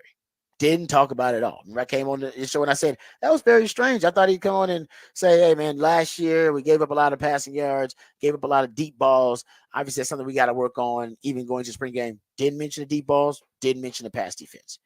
And when he was asked about the pass defense in Houston, he said, quote, and I got this from Eric Henry over at Horns 247. I saw Kelvin Banks get beat too. He's going to be just fine. We're going to be fine at cornerback. Wow. So, Kelvin Banks gets beat. Everybody gets beat. He also went on to say about the secondary, we're going to be just fine in the secondary. I think we've got a lot of versatility back there. He went on to say our defensive backfield is probably the most versatile as we've had in my time here, and probably the most talented defensive backfield that we've had in our time here. I agree with both those things. And by the way, remember I told you guys the word of the offseason was versatile. And he says it, he's saying it more now than he's ever has before. So I think it's a point of emphasis. They want more versatile defenders. It'll give them more solutions on the back end, make the defense more malleable. We've talked about that. But I think he's willing to be more patient with the defensive backfield period and the pass defense. And I do believe this year's is going to be an indictment either way on the defensive backs and the coaches too. So if they don't take a step this year, then I do think Sark may decide to make some changes. That goes without saying. But I do believe he's willing to be more patient with them, just psychoanalyzing Sark, because he knows they addressed the defense and the defensive backfield last in their roster construction since they've been here at Texas. Think about it. That's where you have a lot of your young budding players now in the secondary, right? You have a young Derek Williams and Malik Muhammad just starting to get their guys in. You brought in 5 DBs in this last recruiting class, and you brought in 6 if you want to include Makuba, but you brought in 5 young DBs. A lot of those guys became early enrollees. You've lost 8 defensive backs, 6 safeties, I believe, 2 starters in the last 2 transfer portal windows. So you're losing a lot, but you're bringing in a lot. So I think he understands that they've just started to infuse that secondary with the kind of talent that they want to achieve what they envision for the secondary. So he's a little bit more patient because now this year they have the talent. They've like I said, they saved it for last in roster construction because I believe they believe that they could develop the talent that they inherited, which they did a good job of, right? What are you talking about? Tavondre Sweat or DeMarvin Overshown or Jalen Ford, the talent they inherited, they did a really good job of developing that talent. But I don't think the secondary has seen the same progress as other positions. You can make the argument the secondary is the only position group at Texas football right now in Sark's tenure that hasn't gotten better. Quarterback, running back, wide receiver, tight end, O-line, interior D-line, edges this year, linebackers, everybody's gotten better. Special teams, kickers, ponders, everybody's gotten better. The secondary is one of the only positions statistically where you cannot document that progress. And I think Sark believes it's coming this year, and that's because they saved it for last in roster construction. They're just getting around to it, infusing it with that talent. And maybe what he sees in practice and that versatility we talk about, it's going to allow them to have solutions about putting the best 5 players on the field, whether that be putting Makuba at nickel, keeping Makuba at safety. He can play any position in secondary, so can Jahdae Barron, putting Jahdae Barron at corner, put him in at nickel. Maybe Jalen Gilbo is a guy that can solidify, stabilize nickel for you, and he can move Jahdae Barron out to corner. I'm not sure exactly what the solution is, but I know you have more of them available to you because of the versatility of the players. That's why it's key. And if they don't find anybody in the transfer portal, and by the way, Javion Cole is the young man that's coming to visit them via the transfer portal, a San Jose State corner, and they need him. But if they don't get him, and I don't see why they wouldn't, but they don't get him, they need to still have options available to him. That's going to be key for him. But Sark's not worried. He's not stressing about the DBs. So I'll stress less about it. But a little bit less. That doesn't mean I'm not going to stress about it. I just don't understand how it's not a concern for him. Maybe he's just trying to project confidence. If so, mission accomplished. Because I think the Longhorn fans, he's earned our trust. But man, that spring game, they look just like they looked last year. It looked like the same exact product to me. And then Terrence Brooks is gone. And Terrence Brooks is gone. And the starter is gone. So you say you lose another one of those. It's like I can equate to the basketball program right now is that you're saying, well, you'd like to get another big in there. You'd like to get another player in there because if we go with what is on the roster right now, you're going to need some of those guys to really, really step it up a little bit more than you think they can to be able to get to where you want to go. And that's the similar thing with the secondary, which is you'd like to add because the odds of all of these guys hitting on all cylinders and everybody going just doesn't feel like it's a good bet at this point. And as much as Sark can, feel confident about it, it's hard to feel confident, without the depth, without the seeing it on the field that, and even in the spring game, just not even really flashes of it looking really good. And he get beat a couple times. There's more than just got beat a bunch. They did. And you know what? Maybe because someone said to me, maybe he's not expressing any concern about the secondary. Yeah. But what is he bragging about? He's bragging about them edges. Yeah. Right. He bragged about him after the spring game, telling the Longhorn fans in Houston, he says, Trey Moore is going to be a real problem. He's going to be a guy to watch this fall. We know that he's really high on Colin Simmons, who's a prodigy. You got Ethan Burke, you got Barron Sorrell. Colton Vosick is going to be another guy that's going to be a ball player for the edge. So maybe he believes the edge pressure as opposed to the interior pressure last year, because you still were one of the top 10 teams in pressure rate last year, but it was interior pressure coming from Sweat and Murphy. Maybe he believes the edge pressure will be better at nullifying a lot of those plays in the passing game and collapsing the pocket. I'm just theorizing. I'm not sure. Maybe Sark just knows that his starters, his frontline guys are going to play more than they played before. Yeah. But you still got a cornerback issue opposite Malik Muhammad that I'm not really sure if you have solved or if you have the contingency plans in place. This is what I'll say. This is the reason that I don't share the optimism that Sark has, but I trust Sark. So if Sark says they're good, then they're good. But last year, you guys know I was tracking, a lot of issues with this secondary. And I went and tracked them in the spring game, and they're the same issues. Remember, last year they gave up the deep ball to, if you look at opposing starting quarterbacks, opposing Power 5 starting quarterbacks. Remember, they faced a lot of backup quarterbacks last year too. Texas allowed opposing Power 5 starting quarterbacks to complete 42% of their deep passes, 20 yards or more. In the spring game, Texas quarterbacks against Texas secondary players completed 45% of their deep balls, 20 yards or more. So that didn't improve. Remember, in the Washington game, where did Washington go? 6 of 8 on passes, 20 yards or more down the field. I think they were 6 of 8 on those passes, 7 of 11 on passes, 15 yards or more down the field. So that was a big issue last season, and I did not see it improve necessarily in the spring game. Last year, they allowed a lot of inside breaking routes because their leverage was terrible.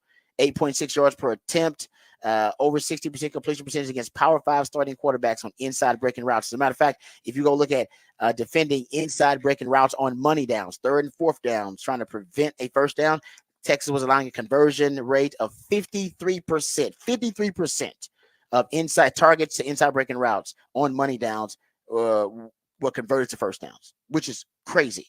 And I went and looked at it in the spring game, and I went and looked at inside breaking routes, and I found that if you go look at the first down rate, or at least on money downs, 70% conversion rate targeting inside breaking routes on money downs in the spring game. Same issue. They couldn't defend bunch routes last year. Targets to bunch last year, over 11 yards per attempt, 79% completion rate. Against Washington, that was even worse. They had a 85% completion rate when they were targeting bunch formations. They had an 87% completion rate when they were targeting inside breaking routes against Texas. Washington did. And same thing happened in this game. They remember the Ryan Wingo game-winning touchdown was them passing off routes with a tight twin set. Same thing happened on the first touchdown for Arch Manning to DeAndre Moore, a motion to tight twins, and then Terrence Brooks can't pass off the receivers in coverage. He's eyeing the wrong receiver, king the wrong one in cover 3, and end up with the deep ball. These are the same issues that existed last year. So my concern is that I understand guys get beat all the time. It's not a big deal. And Texas has really good players. They do. But the sum of its parts are not necessarily adding up. And the same exact issues that Texas couldn't defend last season, they're not defending well. At least they didn't defend well in the spring game. So I'm a football investigator. I just follow the evidence. I can't pay attention to witness statements because honestly, they're flawed. People forget stuff. They got their own motives. They got their own agendas. Can't worry about that. I follow the evidence. And the evidence tells me you still got issues in that secondary. That's what the evidence says. Yeah. You can say what you want about how good you feel about it. I know you feel good about it. God bless you. You see more than me, but I am telling you what the evidence suggests. And the evidence suggests that secondary has got a lot of work to do. All right, we come back. We got work to do. Off the record, come back on the other side. Oh, we got some funny audio. We're going to play it off the record. So we'll have some fun. We treat Thursday like the weekend, so we'll already start the festivities. When we come back, the Rodcast featuring Patrick Davis. I'm Lifetime Longhorn Rod Babers coming back on the horn.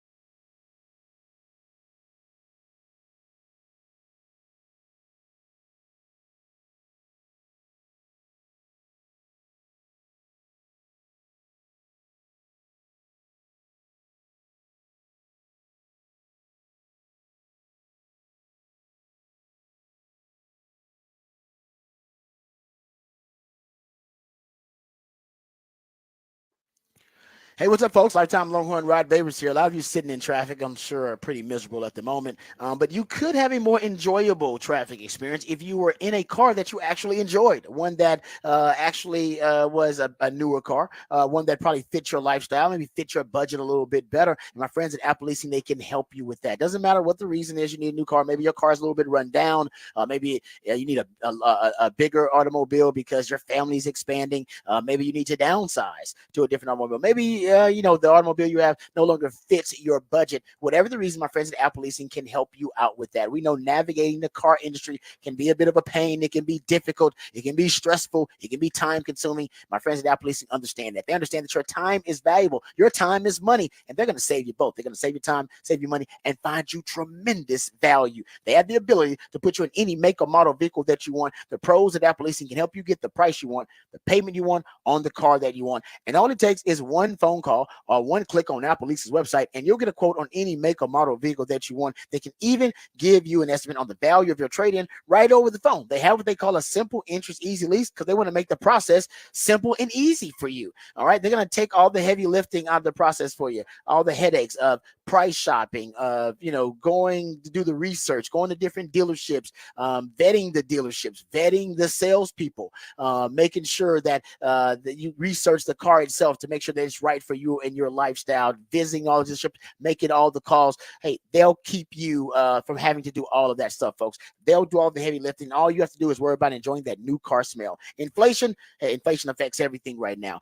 That's why leasing actually makes more sense than ever. You're only paying for the part of the car you're actually using. So give Apple Leasing a call today, 512-346-9977. That's 512-346-9977. Or visit appleleasing.com. That's appleleasing.com.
All right, welcome back to the Rodcast. I want to get into some off the record here.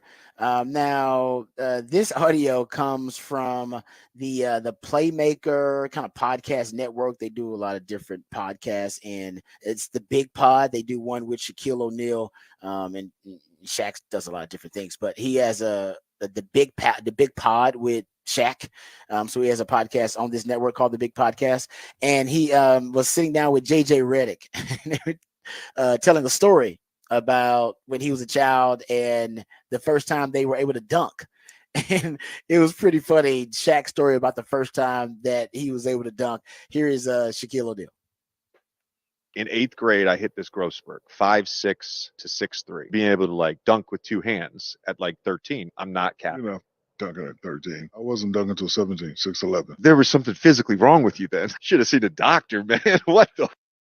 So I tried to dunk in a game one time and missed, was embarrassed and was scared. I played against real short guys in high school. One game, I'm doing my magic.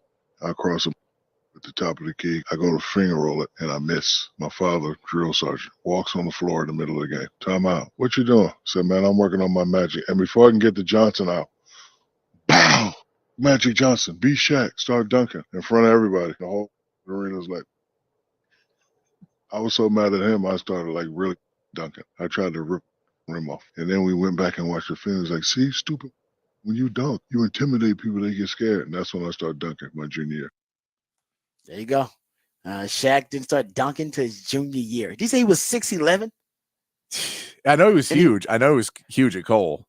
Dunking on people. He's trying to cross people over. You have no He started idea. breaking rims and breaking basketball goals. As someone who was trying to just get to 6 foot, you have no idea how angry it would make me when big guys would just not finish around the rim. You're like, God gave you all this talent and all this size.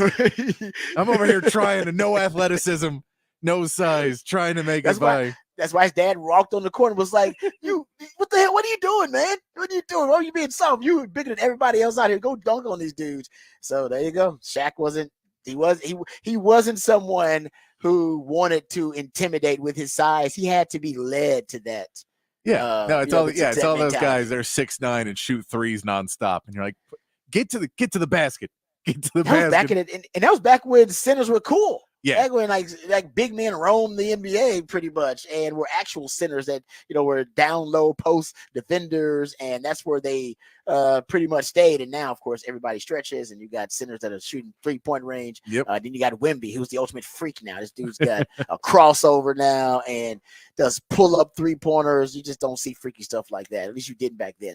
All right. So there you go. That's Shaq for our off the record. All right. We come back. We'll get into some AD Mitchell discussion because AD Mitchell drafted by the Colts. The Colts have released the audio of the context of that draft pick. So we'll play that audio for you. Also, I'll tell you why you need to buy Xavier Worthy fantasy draft stock now. We'll also review this Deion Sanders story, which is a weird one. Raj ran the day. We'll explore the quarterback position and positional value. We'll talk about all that and more. Coming right back. This is the Rodcast featuring Patrick Davis. I'm lifetime Longhorn Rod Davis coming back on the horn.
Welcome back to the Rodcast. It is a new theme Thursday, and my man Patrick Davis, the Idealionaire, on the show, comes up with our musically themed days of the week. And on Thursday, it's a new theme Thursday. And this Thursday, the tribute is to siblings, brothers and sisters, because we just celebrated National Brothers and Sisters Day. Today is National Brothers and Sisters Day. Today is National Brothers and Sisters Day. So the new theme of today is all about great siblings within bands or groups, or even they could be the band or group themselves. And this is was it Sister Sledge or Sister something Sledge? Like Four Sisters. Sister Sledge. Yeah, there you go. I do remember that. They play this at every family reunion. They do. Had. It's kind of it's a sister group that's also singing about being family. It's really on the nose. Apropos. Exactly. So you talk about hitting the target of this new theme Thursday. I mean, it's a bullseye pretty much. Sisters who are singing about family. We are family, no doubt about that. So we appreciate Patrick. Also, that inspired the topic for the big fat poll of the day, which I got to tell you, I saw you can go check it out at the Horns Twitter account, the Horns X account at the Horn ATX. But Patrick, let people know what the topic is for the big fat poll of the day. Big fat poll of the day. Who are your favorite siblings in sports? Yeah, this is a good one. Favorite siblings in sports is a good one because there's so many of them. My favorite, that's what I was. I can't figure out what my favorite is. I know so many. My favorite actually might be the Kelseys right now. Honestly, they're fun. The Kelseys are fun to keep up with. I mean, the Mannings are the most famous. It's the first family of football, so I can't say the Mannings are my favorite. They're just the most famous. They are, and they're the most famous. I think they might get an edge too because their nephew's here. No doubt about that. They may get an edge that they're tied. They have a loose tie to Texas right now. That no doubt they might give them a little edge. But and feel free on the poll online if you want to throw in more names of who, because it's not who's the best, it's who's your favorite. So if you have someone else that you're like, no, I love these are the people I grew up and these are my favorites, or I'm a Longhorn fan and I watch both of these, go ahead and throw those on there too. On the you can throw them in the text line, you can throw them on Twitter as well. Yeah, no, you're right about that. It's like I said, that's where the Manning thing pushes over the top, because I believe right now the Mannings are dominating the. Yes, they are. It's not even a competition. I haven't looked at it lately, but last time I did, they were running away with it. I'll throw this out there though. So you were talking about Arch Manning. I want to say Arch has a brother that is at Texas, or is on his way to Texas too, if I'm not mistaken. And I forget what his name is, but I believe he's either coming to Texas or is already at Texas too. Is it? If I'm not mistaken. It's his name Hyde. It's something like that. Like I heard this and I was like, really? I can see the name. I just don't know how to pronounce it. It's H-E-I-D.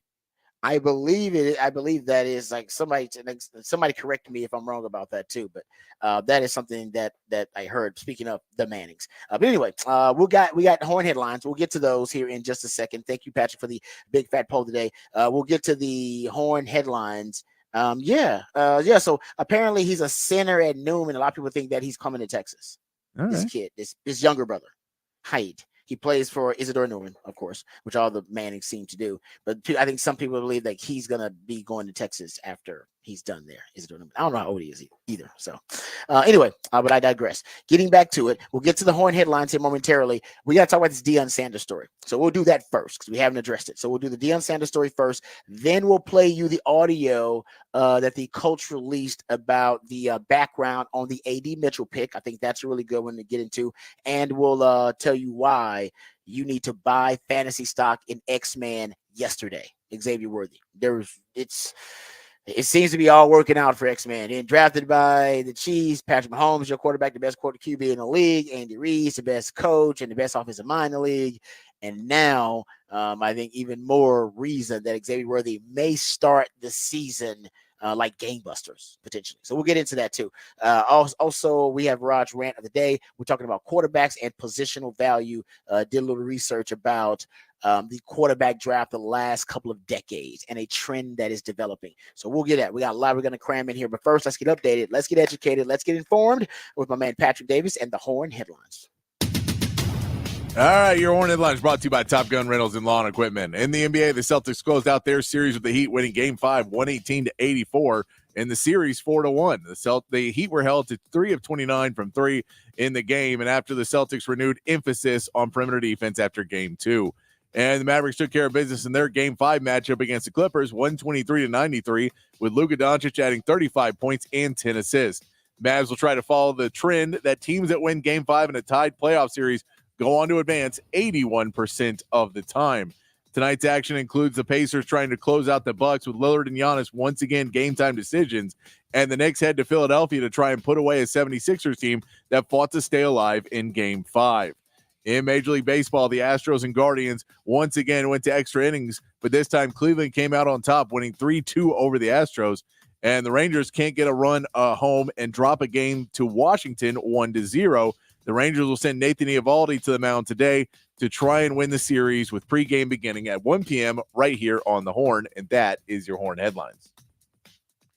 All right, thank you, Patrick, for the Horn headlines. We appreciate those. Okay, so let's get to this Deion story. So there was an expose written, a story written in The Athletic, and I believe, if I'm not mistaken, it was Max Olson who wrote the story. And essentially, the story had quotes that he had, because he interviewed former players. They had quotes in this piece about their time, their experience at Colorado with Deion. And remember, Deion was essentially purging that roster. And he even made the comment that he's coming to Colorado bringing his own luggage, and he's bringing Louis Vuitton luggage. And he's bringing in better recruits, and you guys might as well pack you out-ish and go. So he tracked down, Max Olson did, he tracked down 53 players who exited Colorado's roster after Deion's first 7 months on the job. And it's basically a lot of unpleasant stories about Deion and about the program. These guys were upset. They believe that Deion was not only, disrespectful to them, but some people always call it like basically degrading them. To a certain extent. We don't know how many of these stories can be vouched for that are true. These are just their stories. Some players said they weren't allowed to go back and get their personal items when they were kicked off the team, couldn't go back into the facilities and go get their stuff. Someone said, there's one quote says, we sat on the sofa and he's talking to us, but he's not even looking at us. I'm looking Coach Kelly dead in his eyes and said he felt like I should hit the portal. He didn't want me to waste a year thinking I could earn the spot. I was actually getting mad, like tears coming to my eyes, because, bro, you never ever tried to get to know me. So obviously, story came out a couple of days ago, and then some of the excerpts from the story started hitting the internet. And then some of these players who were in the story, they started commenting on the internet. So here's basically what it breaks down. So former Colorado safety Xavier Smith, who was quoted in the article, he told The Athletic in a story published Monday that Deion Sanders never even tried to get to know me, and that he was destroying guys' confidence and belief in themselves. Shadur Sanders posted to X, formerly Twitter, about basically quote tweeting that quote from the article and said, bro had to be very mid at best. And basically said he didn't even remember who this, basically, I don't remember who this dude is. That was the comment. He said, I don't even remember him, to be honest. Bro had to be very mid at best. And then after that, Sanders caught wind of, the tweet and praised his son. And then went on to defend his son with some other tweets. He also shared a post of Smith's stats, this young man's stats. They shared basically a picture of it, a screenshot, and Deion quote tweeted and said, Lord Jesus. LAWD, Lord Jesus. And I think he just means like, he doesn't have very good stats. And then there was one exchange between Deion and a fan when the fan told Deion, tell your son stop acting like he's the coldest out here, and then put up a 4-8 season. Deion's response was, he will be a top 5 pick. Where your son going? LOL, LOL, LOL. I got time today. LOL, LOL. LOL. So Deion's got time today. He's getting involved, man. He's getting petty. He's all about it. I think Deion's goal ultimately is just to get Shedeur Sanders drafted as high as possible. Yeah. This and I think the rest of it's just collateral damage. No, it really does seem like at this point he's going to get Shedeur drafted and immediately resign. He's going to claim some reason that Buffalo's against, or that Colorado is against him now, and that he can't get the things done. And this program's a joke, and no one should ever go to Colorado ever again. And it's a terrible place, and I can't believe I ever went there. And I'll go walk off into the sunset because I'm the greatest. And here's my son. The problem is, Shedeur Sanders is going to have to at someday stand on his own 2 feet. And that's the problem that he's lying in right now is, well, once he gets to the NFL and you're not allowed to be there anymore, what happens then when he gets knocked down the depth chart and when guys start to go and when he doesn't become the all-star best quarterback in the league and winning every game? Because odds are, and this is not even shot short, odds are none of the guys are. The odds are against you. Well, that's why Deion's like, you know what? I just need to get him to the league, and after that, it can all kind of take care of itself. I just got to get him to the league and get him drafted as high as possible. And when you start thinking about it, everything that he has done, that's definitely one of his goals. I mean, he's literally talked about trying to get him drafted to certain teams. And you could argue these antics that he's doing right now are just going to drop his draft stock. Yeah. Which could potentially be perfect because they'll drop him right to the Cowboys, where everybody thinks the conspiracy theory has Shedeur Sanders getting drafted anyway. That's why Jerry Jones won't re-sign Dak, because he wants to sign Shedeur Sanders or draft him, and then he's gonna hire Deion to be the head coach, and then we could do this all over again at the NFL level. That is a crazy conspiracy theory, but it is Jerry Jones, and Jerry Jones is quite mad at times. But how about this? Colorado's 4-8 record is the worst follow-up record by a Power 5 1-11 team, which is what they were prior to Deion coming. Is the worst follow-up by a 1-11 Power 5 team since the 2018 Rutgers team. So since 2014, 10 teams have jumped from 1-11 to a bowl the very next season. Outside the 1-11 season, Colorado has won at least 4 games every year since 2014. So this is a big year for Deion. And I think Deion will make a bowl game just because he's got a good quarterback. He's got Travis Hunter. The real question for Deion comes, what happens after Shedeur Sanders leaves? After Shedeur Sanders is gone and he's accomplished his goal of getting his son drafted, what happens then? Like you said, you think Deion's going to just resign and leave. He's like, I'm bold. I'm out too. Is he going to stay there and actually build something? Because right now it is clear that the Sanders brand means a little bit more to Deion than the Colorado brand. And that's fair, because we've never seen a brand like his in college football as a head coach. We've never had a Hall of Famer that's also a college football head coach, a Hall of Famer in the NFL, Pro Football Hall of Famer, also be a college football head coach. We've never seen it happen. We've never seen a college football coach that refuses to go on the road to recruit. Yeah. He doesn't. He literally is like, no, y'all come to me. And it's working. They literally, the players will come to him because he doesn't want to go on the road to recruit. So he is building it a lot differently than we've ever seen. It is unusual and non-traditional. But that's to me the real test. I think this year they're going to be pretty good. This year I think they will make a bowl game. They're in the Big 12 this year, so a new conference you get to go into. I think in the Big 12, if they can't make a bowl game in the Big 12, then that is the official bloom is off the rose, and we're done here. Well, especially with Shedeur Sanders. I mean, that's what I'm saying. Is like Shedeur. I mean, the bloom's off the rose. Shedeur, bloom's off the rose of Deion. Everything. The Sanders name takes a huge hit overall if they don't make a bowl in the Big 12 in a year that Texas and Oklahoma leave.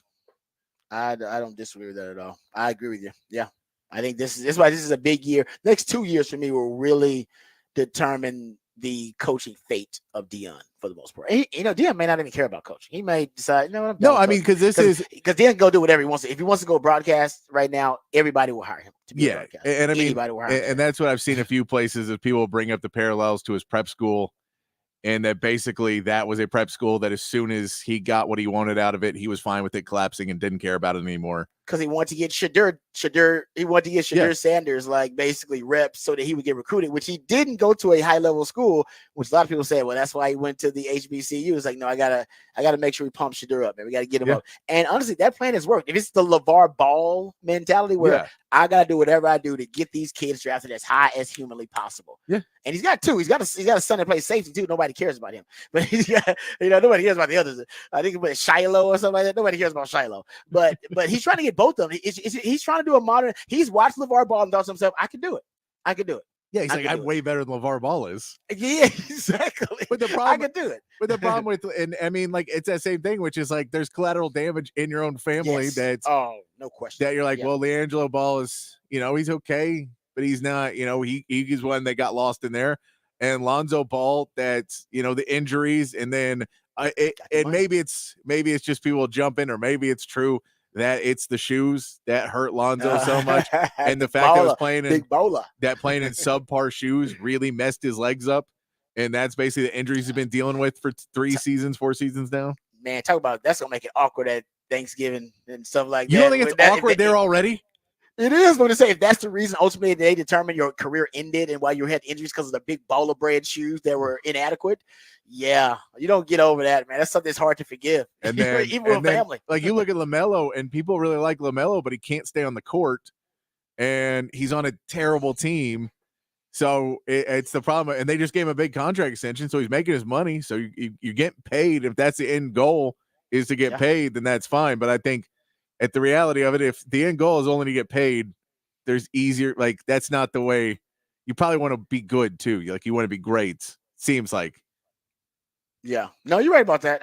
I think for Dion, it is a bigger goal. Like, he wants his son to achieve. I'm not sure for LeVar Ball that was a big. It was. I think that was the goal. The goal was like, no, money. Get to the league and get paid. Yeah, get to the league and get paid, and then we'll worry about all the rest later. And by the way, LeVar Ball succeeded, guys. He did. He got his kids to the league and got him paid. Now, the trauma and damage and collateral damage from that. And we'll see. And I mean, he seems like a good enough businessman that they're probably all not going to be broke by 45, but who knows? That'll be good. Sure. Don't invest in the big baller brand. Do not reinvest in the big baller brand. Don't do that. All right, let's get to this sound from the Colts. They did a great job releasing it's really kind of an amalgamation of different pieces of bits of audio from their draft room on draft day when they were drafting A.D. Mitchell. So it's a lot of different pieces. It starts off with Chris Ballard, the GM, asking the draft room about A.D. Mitchell. Let's talk about it. And then there's even a portion of the audio here where they ask him to break down film. They're in a film session with A.D. Mitchell, asking him to break down a certain play. Then they actually have the draft pick where he's calling him. So it's a lot. It's a lot. It's a little lengthy. It's probably above 2.5 minutes, a little longer than 2.5 minutes, but it's worth it. It's really good stuff. So here is the context, if you will, of the A.D. Mitchell draft pick by the Indianapolis Colts. Let's talk about the Texas wideout because he's talented. Anthony? Yeah, very talented dude. There's just like a groundswell. You just have a feeling in your gut like, all right, we're probably going to draft this guy. He's got too much talent to pass up here. Deep ball into the end zone. He's got Mitchell, and it's caught. Adonai Mitchell. Jim Bob was a guy that had a lot of belief in his ability. I think he's a freaking one-on-one winner in this league with some size, and then outside, and that's rare. He was a player that he really wanted, and he voiced his opinion. I see a top-level route runner. I see some holy in his route running. The way he changes direction on slants, the way he runs double moves and gets out of those things. He's got big playability. I mean, 4.38 speed at 6'2", 205 pounds. And like I said, his ability to separate at the top of routes is very, very impressive. Shane's really driven for him. Jim Bob's really driven for him. Reggie likes him. He has some quick twitch to him, some short area quickness to him. He can separate at the top of routes. Right? He has a knack for setting guys up in intermediate routes, good, strong hand. You run a series of routes with him changing direction. I think this guy wins. I think this guy's a route winner. And it just always helps when, your head coach or your offensive coordinator and your receiver coach have a plan and a vision for a guy. And it just lines up with everything that you thought you could do. I think he's a good player. I do think this guy has a plus. There is a plus here. We're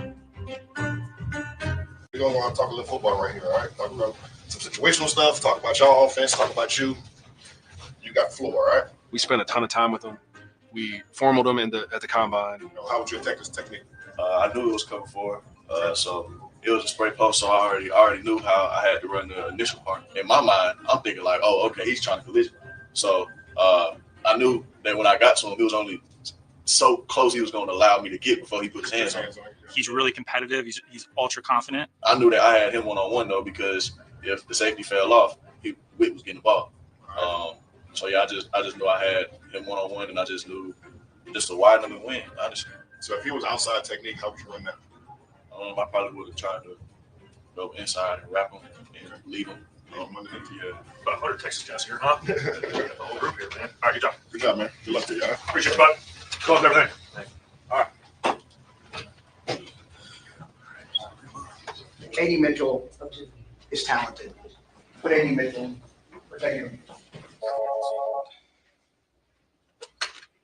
AD, Yes, sir. congrats, man. Welcome to Indy. We're going to take you right here. Appreciate you, man. Yeah. Appreciate you, dog. Absolutely, make man. y'all look like geniuses, man. Well, that's good. At least you're grateful, and that's good. Look like a genius, man. All right, brother. Well, look, I'm going to put you on the phone with Coach Steichen. So, What's up, big dog? what's good, Coach? You ready to go? You're right. We're excited, man. I'm freaking fired up. All right, there you go, A.D. Mitchell. And you know what? I'm sure he was miserable at that point watching the draft, because everybody projected him to be a first round pick. So I'm sure for him that was very difficult to watch him drop down to the 52nd pick in the draft. So he sounded like he was almost on the verge of tears there. But he's got a chip on his shoulder now. There ain't no doubt about it. And those pre-draft rumors that Chris Ballard addressed on his behalf and passionately addressed on his behalf, there's no doubt they dropped his draft stock. But man, if you're the coach, you got a hell of a bargain. You got a first round pick. I like the Colts draft. Period. They got Latu, who was arguably the best pass rusher in the draft, and they got a first round caliber wide receiver in the second round. That's value. Yeah, to pair with your quarterback you drafted last year and Anthony Richardson, give him another weapon. Try and get him more, try and get more ability to not just run the ball this year, because that's kind of where you were worried it was just Jonathan Taylor and Anthony Richardson. You were just run. So if you get a couple more threats that you can throw the ball to, it'd be huge for him. Yep. No, I totally agree with that. Okay, and real quick, this is why you should buy fantasy stock in my man Xavier Worthy. Of course, just being with Patrick Mahomes and Andy Reid, that's reason to buy his stock enough. But it has been reported by James Palmer that the Chiefs expect Rashee Rice to be suspended for at least half the season because of the incident that happened earlier this year, the hit and run incident that he was involved in. So they're expecting a suspension of at least half the season. Remember I said when it happened, I said, man, the Chiefs going to need to go get wide receiver options and solutions potentially in the draft and in free agency, just because Rashee Rice, who had become one of the go-to guys at the wide receiver position, we know his go-to guy is Travis Kelce, but that's a tight end. But his wide receiver, kind of favorite wide receiver target down the stretch was Rashee Rice. And now that Rashee Rice is out, Xavier Worthy, it's a prime opportunity for Xavier Worthy to start out as the primary wide receiving target of Xavier Worthy. Yeah, they got Hollywood Brown there, but he's on a 1-year deal. Rashee Rice, hell, they may be thinking about moving on from Rashee Rice actually after this. And we also know Hollywood Brown, this is this is a competition with Hollywood Brown. It's not like he is a proven commodity of somebody coming in that's done so well that every team's had to keep him. You know, he was liked in Baltimore, but wasn't great. He was liked in Arizona, but wasn't great. No. So it's not like either one of those, like, I don't think his ceiling is that high anymore. You kind of know what you're getting out of him. And he fits in with what Kansas City does at wide receiver, which is bring guys that are extreme values and hope that they work out, which they haven't for the most part since Tyreek Hill. But then you draft an Xavier Worthy, and you do feel the ceiling is very high on him.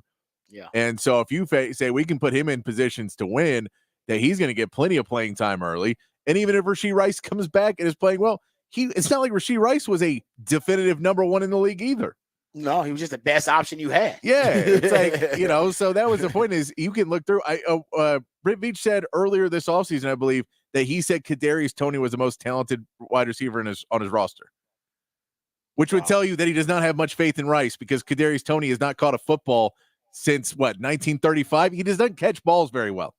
Great at getting open, constantly hurt, can't catch a football. Which is pretty important in the wide receiver. And I know people have some doubts about Xavier Worthy, but he's never been as bad as Kadarius Toney is catching the football right now, or last 3 years. Xavier Worthy I think is a better player than Kadarius Toney. Oh, I do too. Wrong. Yeah, I'm with you though. I think McCole Hardman. Yeah, he's just there because I think they want to bring back the vertical threat in the offense, and he was honestly, I think he was their contingency plan in case they didn't get Xavier Worthy, who they traded up to get. And now they got the best of both worlds. They got the contingency plan and they got their future vision for the offense in Xavier Worthy, at least a vertical threat. So they got the best of both worlds, which is, I mean, that's why they have the best GM, the best head coach, best defensive coordinator, and the best quarterback in the league. And if you're assuming that Rashee Rice was going to be suspended anyway, you needed 2 guys to start off your season anyway. And then you can find out when Rashee Rice comes back, where does he fit into the mold with everything going on? But you needed 2 anyway, because you knew he was going to be suspended at least probably 3 games. But even if you're going to say 2, you still say, well, we don't want to drop 2 games because we have 0 wide receivers. Yeah, no, I'm with you on that. I think that it all worked out, but it looks like the plan for the Kansas City Chiefs to revamp the wide receiver position in an offseason may have worked out and been executed perfectly, because they got Xavier Worthy and they got Hollywood Brown and Rashee Rice. Maybe that's the one thing they didn't plan on, because they know he was going to be involved with a hit and run. But once he comes back after the suspension, that's going to be a decent wide receiving core. A pretty good wide receiving core, considering last year they were the worst in the league. The worst wide receiving core in all of the NFL, and now you'll come back with a wide receiving core that'll be at least more of a vertical threat for you with those 2-4-2s on either side of the formation. All right, we come back. We got Raj Ram the day on the other side. We'll talk about quarterbacks and positional value. There's one GM, one of the fastest rising stars in the GM community in the NFL, who really doesn't care about positional value, when the rest of the NFL may care too much about positional value. We'll dive into that when we come back and Raj Rant of the Day right here on the Rodcast, featuring Patrick Davis. I'm Lifetime Longhorn Rod Davis, coming back on the horn.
All right, welcome back to the Rodcast. I want to talk about the quarterbacks that were drafted in the 2024 NFL draft. You had 6 of them taken in the top 12. That was surprising. People thought you would have 3 to 4, but not 6 taken in the top 12.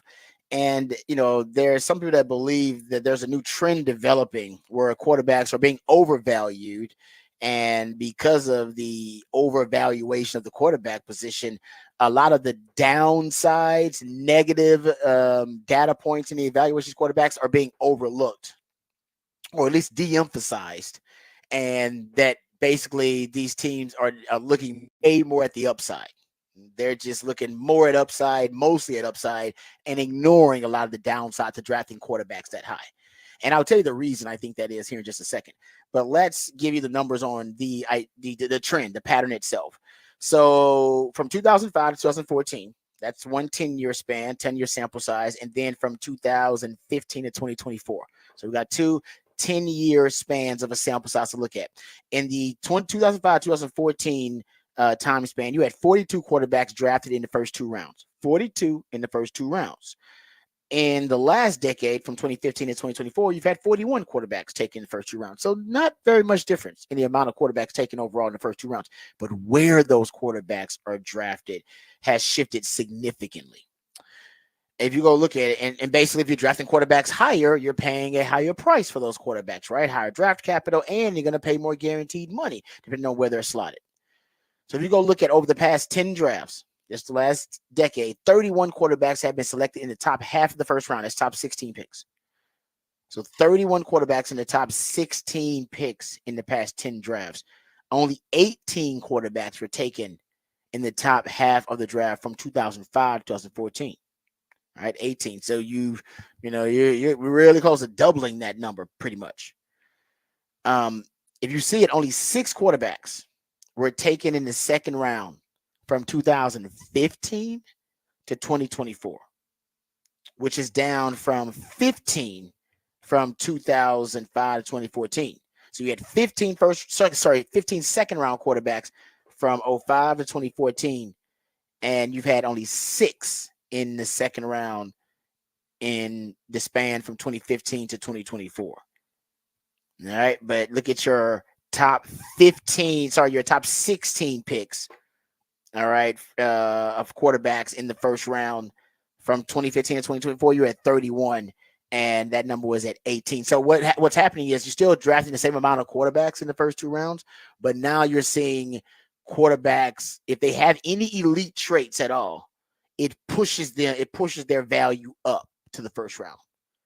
So a guy like Jalen Hurts, it's like Jalen Hurts, who was, he was, if you go look at it, the last quarterback to be taken from picks 34 to 63 was since 2020 was Jalen Hurts. He was the last one to be drafted in quarterback to be taken in that range. Matter of fact, only 4 quarterbacks have been taken from 34 to 63 in the past 10 years. Only, isn't that crazy? Only 4 of them in that range, because the quarterbacks who usually would be in that range previously from 2005 to 2014, those guys, of course, they would have stayed right there in that range. But lately, those quarterbacks have been pushed up to the first round because the quarterback position is overvalued in itself, because now positional value has become so important. So you'll even look past the player and maybe some of the liabilities in their skill sets, some of the downside to that player's valuation. You'll look past that because all you can see is the upside. And like I said, I understand exactly why. Because the truth is, if you're looking at a way to cover up all your mistakes, to cover up all of your sins as a football executive in the NFL, all you got to do is hit on quarterback. You hit on quarterback, all is good. I mean, look at the Texans. Texans were an absolute laughing stock, disaster of a franchise, a fluster-cluck of a franchise, and hit on quarterback, hit on C.J. Stroud, and now everybody's saying, yeah, the biggest threat to the Chiefs is the Texans. And you're like, what happened? Excuse me? What? How long did that take? 2-3 years. Turn it down really quickly. What about all the imbecilic, idiotic mistakes the Texans made year after year for like 4-5 years that caused my man Patrick to renounce his fandom? What about those? Yeah, they don't matter as much because they hit on quarterback.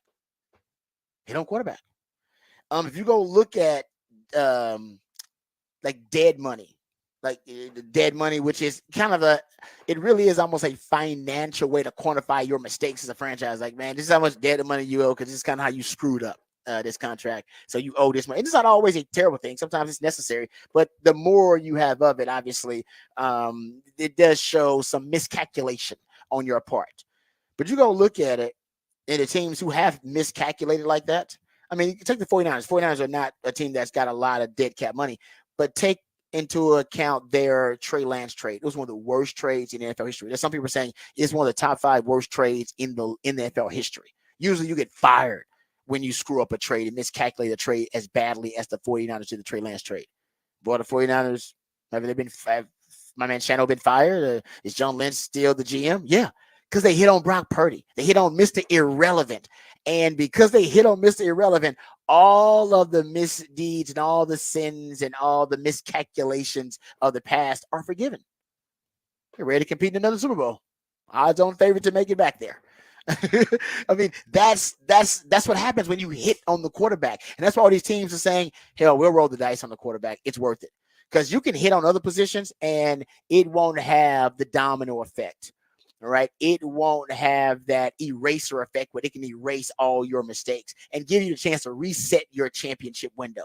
No other position will do that. And look at it. Philadelphia, they were 4th in the NFL in dead cap money. Did it matter? No, because they hit on quarterback when they drafted Jalen Hurts. So even the Carson Wentz draft pick, which was a mistake and a miscalculation by them, did it haunt the franchise for years to come? No, because they hit on Jalen Hurts. Same thing with the Los Angeles Rams, right? They were mortgaging their future. F them picks. Oh, man, yeah, they got a Super Bowl, but they won't be the same. They'll be in salary cap hell for the next 3-4 years. Nope. Got a good quarterback. Hit on the quarterback. Made the playoffs. Good quarterback, good head coach. Made the playoffs. You hit on the quarterback. All your other sins and bad decisions are forgiven. And it's Green Bay Packers are always supposed to be rebuilding, right? When does the rebuild come from the Packers? It'll never happen because they keep hitting on quarterback. The Green Bay Packers had the 3rd most dead money in the league, dead cap money in the league last year because of the Aaron Rodgers deal. Did they make the playoffs? Yep. Beat the Cowboys. Yep. Youngest team in the NFC to do so. And the future looks bright. Why? Because they hit on the quarterback. All the other sins are forgiven. So all these other Tampa Bay had more dead cap money than any team in the league last year. But did it matter? No, because Baker Mayfield worked out for him. Who knew? He was up for a comeback player of the year. It worked out for him. And the reason they had the dead money is because of the Tom Brady deal. Because they gave Tom Brady everything that he wanted. Was that worth it? Hell yes, it was worth it. They won a Super Bowl. It's always worth it if the quarterback works out, no matter how much you pay for him, no matter how much draft capital you got to give. Nobody gives a damn if it works. Because if it does, it's more rewarding than hitting on any other position, arguably, in sports, potentially. Now, positional value has a lot of people obsessed with, all right, that's why you got Bo Nix and Michael Penix being drafted higher than they should have been. And I like Michael Penix. But, hell, 8 years ago, Michael Penix would have dropped down to the 2nd, 3rd round because he's got a ton of injuries and injury history. He's one of the older quarterbacks ever to be drafted in the 1st round. So is Bo Nix. Those guys would have dropped down, but because positional value as the quarterback position overinflated or overvalued, those guys rise up on draft boards. Here is Brad Holmes, who is one of the best GMs in the NFL. And he is definitely doing it in an non-traditional fashion, because when he was discussing positional value, he said it was something that was new to him, even as a GM. He was kind of a surprise to learn about positional value and how teams prioritize it. He actually, at the time when he's saying this, speaking to the media in this audio, he's wearing a shirt that says positional villain. Because I think he is putting himself staunchly, vehemently opposed to the analytical world and their beliefs about positional value. Here's Brad Holmes, the Detroit Lions GM. When I got tipped off on what positional value was, I didn't know what that was. I didn't. So it was just like a new analytic. I didn't know what it was. So when you got showed it, I was like, oh wow, that's. And then I thought about it, and I was like, positional value. I was like. So you pick a position, but not the player. And I was thinking, I was like, no, we're looking for football players. So we're looking for these guys. And so but it doesn't matter. So it's more positional villain. So he's a positional villain. And I would say if you look at the Detroit Lions draft, they're one of those teams, they will draft a non-premium position in the first round. And most teams, they're drafting premium positions in the first round because they want to get that premium position, which costs you more money. Ultimately, they want to get it at a discounted rate. So you draft in the first round, get it at a discounted rate for 4 or 5 years, and then ultimately you got to pay them once the second contract comes up. But the Detroit Lions, they have drafted, and this is since 2018. I think it might be a couple of years, maybe a year before Brad Holmes got there. But they in 2018 they drafted a center in the first round, non-premium position. In 2019 they drafted a tight end in the first round. T. Jackson, non-premium position. They drafted corner, then tackle, then Aiden Hutchinson 3 years in a row to draft the premium positions. Then they got tackle, corner, and defensive end. But then they come back in 2023, 2 first-rounders, 2 second-rounders, draft Jahmyr Gibbs and off-ball linebacker Jack Campbell with their 2 first-round picks, both non-premium positions. Then they come back with their 2 second-round picks and draft a safety and a tight end, Laporta and Brian Branch, all great players who have been really good for them, but they're not premium positions. And this year they went and drafted Terrion Arnold and Ennis Rakestraw, 2 DBs, their first round and second round picks. So they will draft this organization a non-premium position as long as they're, like you said, he's a ball player. So they've proven that it's working for Brad Holmes, by the way, who I don't know if anybody else has these kind of hit rates, but right now 21.7% of all the draft picks Brad Holmes has had since he's gotten to the Detroit Lions have become Pro Bowlers. And the Lions have drafted 4 Pro Bowlers in the first round over the last 5 NFL drafts. They've drafted 7 Pro Bowlers in any round over the last 5 NFL drafts. Only the Cowboys have more, of course. The Lions have also drafted a Pro Bowler in the first round in 3 straight drafts, and the Lions have selected a Pro Bowler in 7 straight NFL drafts, and that is the longest active streak in the NFL. Whatever they're doing, it's working for them. They know that about that. Working for them. All right, there you go. That's Raj rant of the day. We'll come back. We got Who Said That coming back on the other side. We'll play some audio, and then you have to figure out, based on the context clues or based on the familiarity of the voice that you hear, who said that. We'll do that on the other side. This is the Rodcast featuring Patrick Davis on Lifetime Longhorn. Rod Davis coming back on the horn.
Welcome back to the Rodcast. It is a new theme Thursday, thanks to my co-host, the Idealionaire Patrick Davis, comes up with musically themed days of the week every week and Thursdays. And for the new theme today is Brothers and Sisters Day, which we are celebrating today. And because of that, all of the bands that he's playing are bands with siblings in them, or they are a band or group of siblings themselves. It is Jackson 5. Yeah. Is that the most, man, that's one of the most famous sibling groups. It is definitely one of the most famous, yes. Yeah, you played them earlier this week on, I think, top of the charts. Yeah, it was top of the charts Tuesday as well. We got some. Well, Jackson I will say there. this is the Jacksons, so this is in between. I think it's in between Jackson 5 and Michael Jackson. Okay. I think this is when they were starting. Do they still have five? Do they still have five? I don't know. They may members of the Jacksons. They may have switched a few of the members by this point. Okay, yeah, Samuel the Boogie. Yeah, maybe they had just 4 in the Jacksons, not the 5th. I don't know which one. Who left? Was it Tito, Jermaine? Who left? Do we know? I think it was not Tito. I feel it was someone else. I know we've gone through this at some point in my life. I've gone through this, but it's not worth the brain power. Trust me, it's not worth it. All right, let's thank you, Patrick. Let's get go check out the big fat poll today. Speaking of siblings, Patrick wants to know who are your favorite sports siblings, and you can check that out at the Horn ATX. All right, let's play Who Said That. That's when Patrick plays some audio, and based on the context clues or based on the familiarity of the voice, hopefully, you have to decipher and you have to figure out who said that. So let's dive into it right now. Who said that? Lastly, in draft-related news, it turns out is all these scouts are looking at, especially defensive line. There's something about a big that just like helps you really anchor. It's just such a funny thing to even think about, though. I will say I don't like a sloppy. I like a tight ass. I don't want it to be big and sloppy. Like you don't want it running and it jiggling too much. You want it to be a firm big ass. If you got a caboose back there and you're holding the line, it's bad when you got the big sloppy butt and you're getting moved back. Yeah. That's not a good look. I will say there's certain positions where I like it to be more proportionate. Like I think sometimes if it's offensive lineman and their ass is just like a big bubble butt, it's like their balance isn't as good. Like they got to look proper for offensive line. It's got to look proper. But for defensive line, I mean, they this can is just such a good bit. They can look about as heavy as possible. I don't think it matters. Vince Wilfork had a small ass and he was a monster. He had the big gut, but his ass really wasn't that big. It was kind of. Or his gut was so big that it just made it look like he had a regular ass. No, he had those athletic legs though, because Vince could actually move. Most of the guys with big asses aren't great. I mean, you have Javon Hargrave. Javon Hargrave has an enormous ass, but he's very explosive and moves well. That's rare for the big ass. BJ Raji had a big ass. Bo Allen had a big ass. Honey Bobo. Shout out to Honey Bobo. He looked like a baby rhinoceros out there with blonde hair. What ass do you think of when you think of an NFL player? Jason Kelsey. I don't have an ass. Dude, that's Kylie. She knows. Kylie calls me, says I got a chicken ass. It's exactly what she says. No, it's. I swear to God. We can call her right now. Watch this. Unprompted. Hello. Kai, what do you say my ass resembles? A chicken ass. Thank you. They are gonna be great, man. They're gonna be great. Whatever they do together is gonna be funny. It really is. All right, there you go. That's the Kelsey brothers, in case you didn't know. Jason and Travis Kelsey. Remember, we just heard Sims talking about that yesterday, though. Remember, he said about Brock Bowers. What do you like about Brock Bowers? He liked his butt. He liked how big the booty. That's all the scouts look at. They talk about how high the booty is. It matters if it's a high booty, and it matters how rotund it is, like how thick it is. They look at that at the combine. They actually look at, oh man, the guy has a really nice butt. He's real big, so that must mean he got some power back there. I wish I was making that up. Yeah, it equates to power for NFL scouts. I don't know. Anyway, thank you, Patrick, for all you do. You're the man. Appreciate all of your efforts, your energy, and creativity. Thank you guys out there for listening. We appreciate all y'all. Remember, the revolution will not be televised. We'll be talking about it right here on the Rodcast. We love you guys. We mean that. Take care of yourselves, but more importantly, take care of each other. And until tomorrow, next time, hook 'em and peace.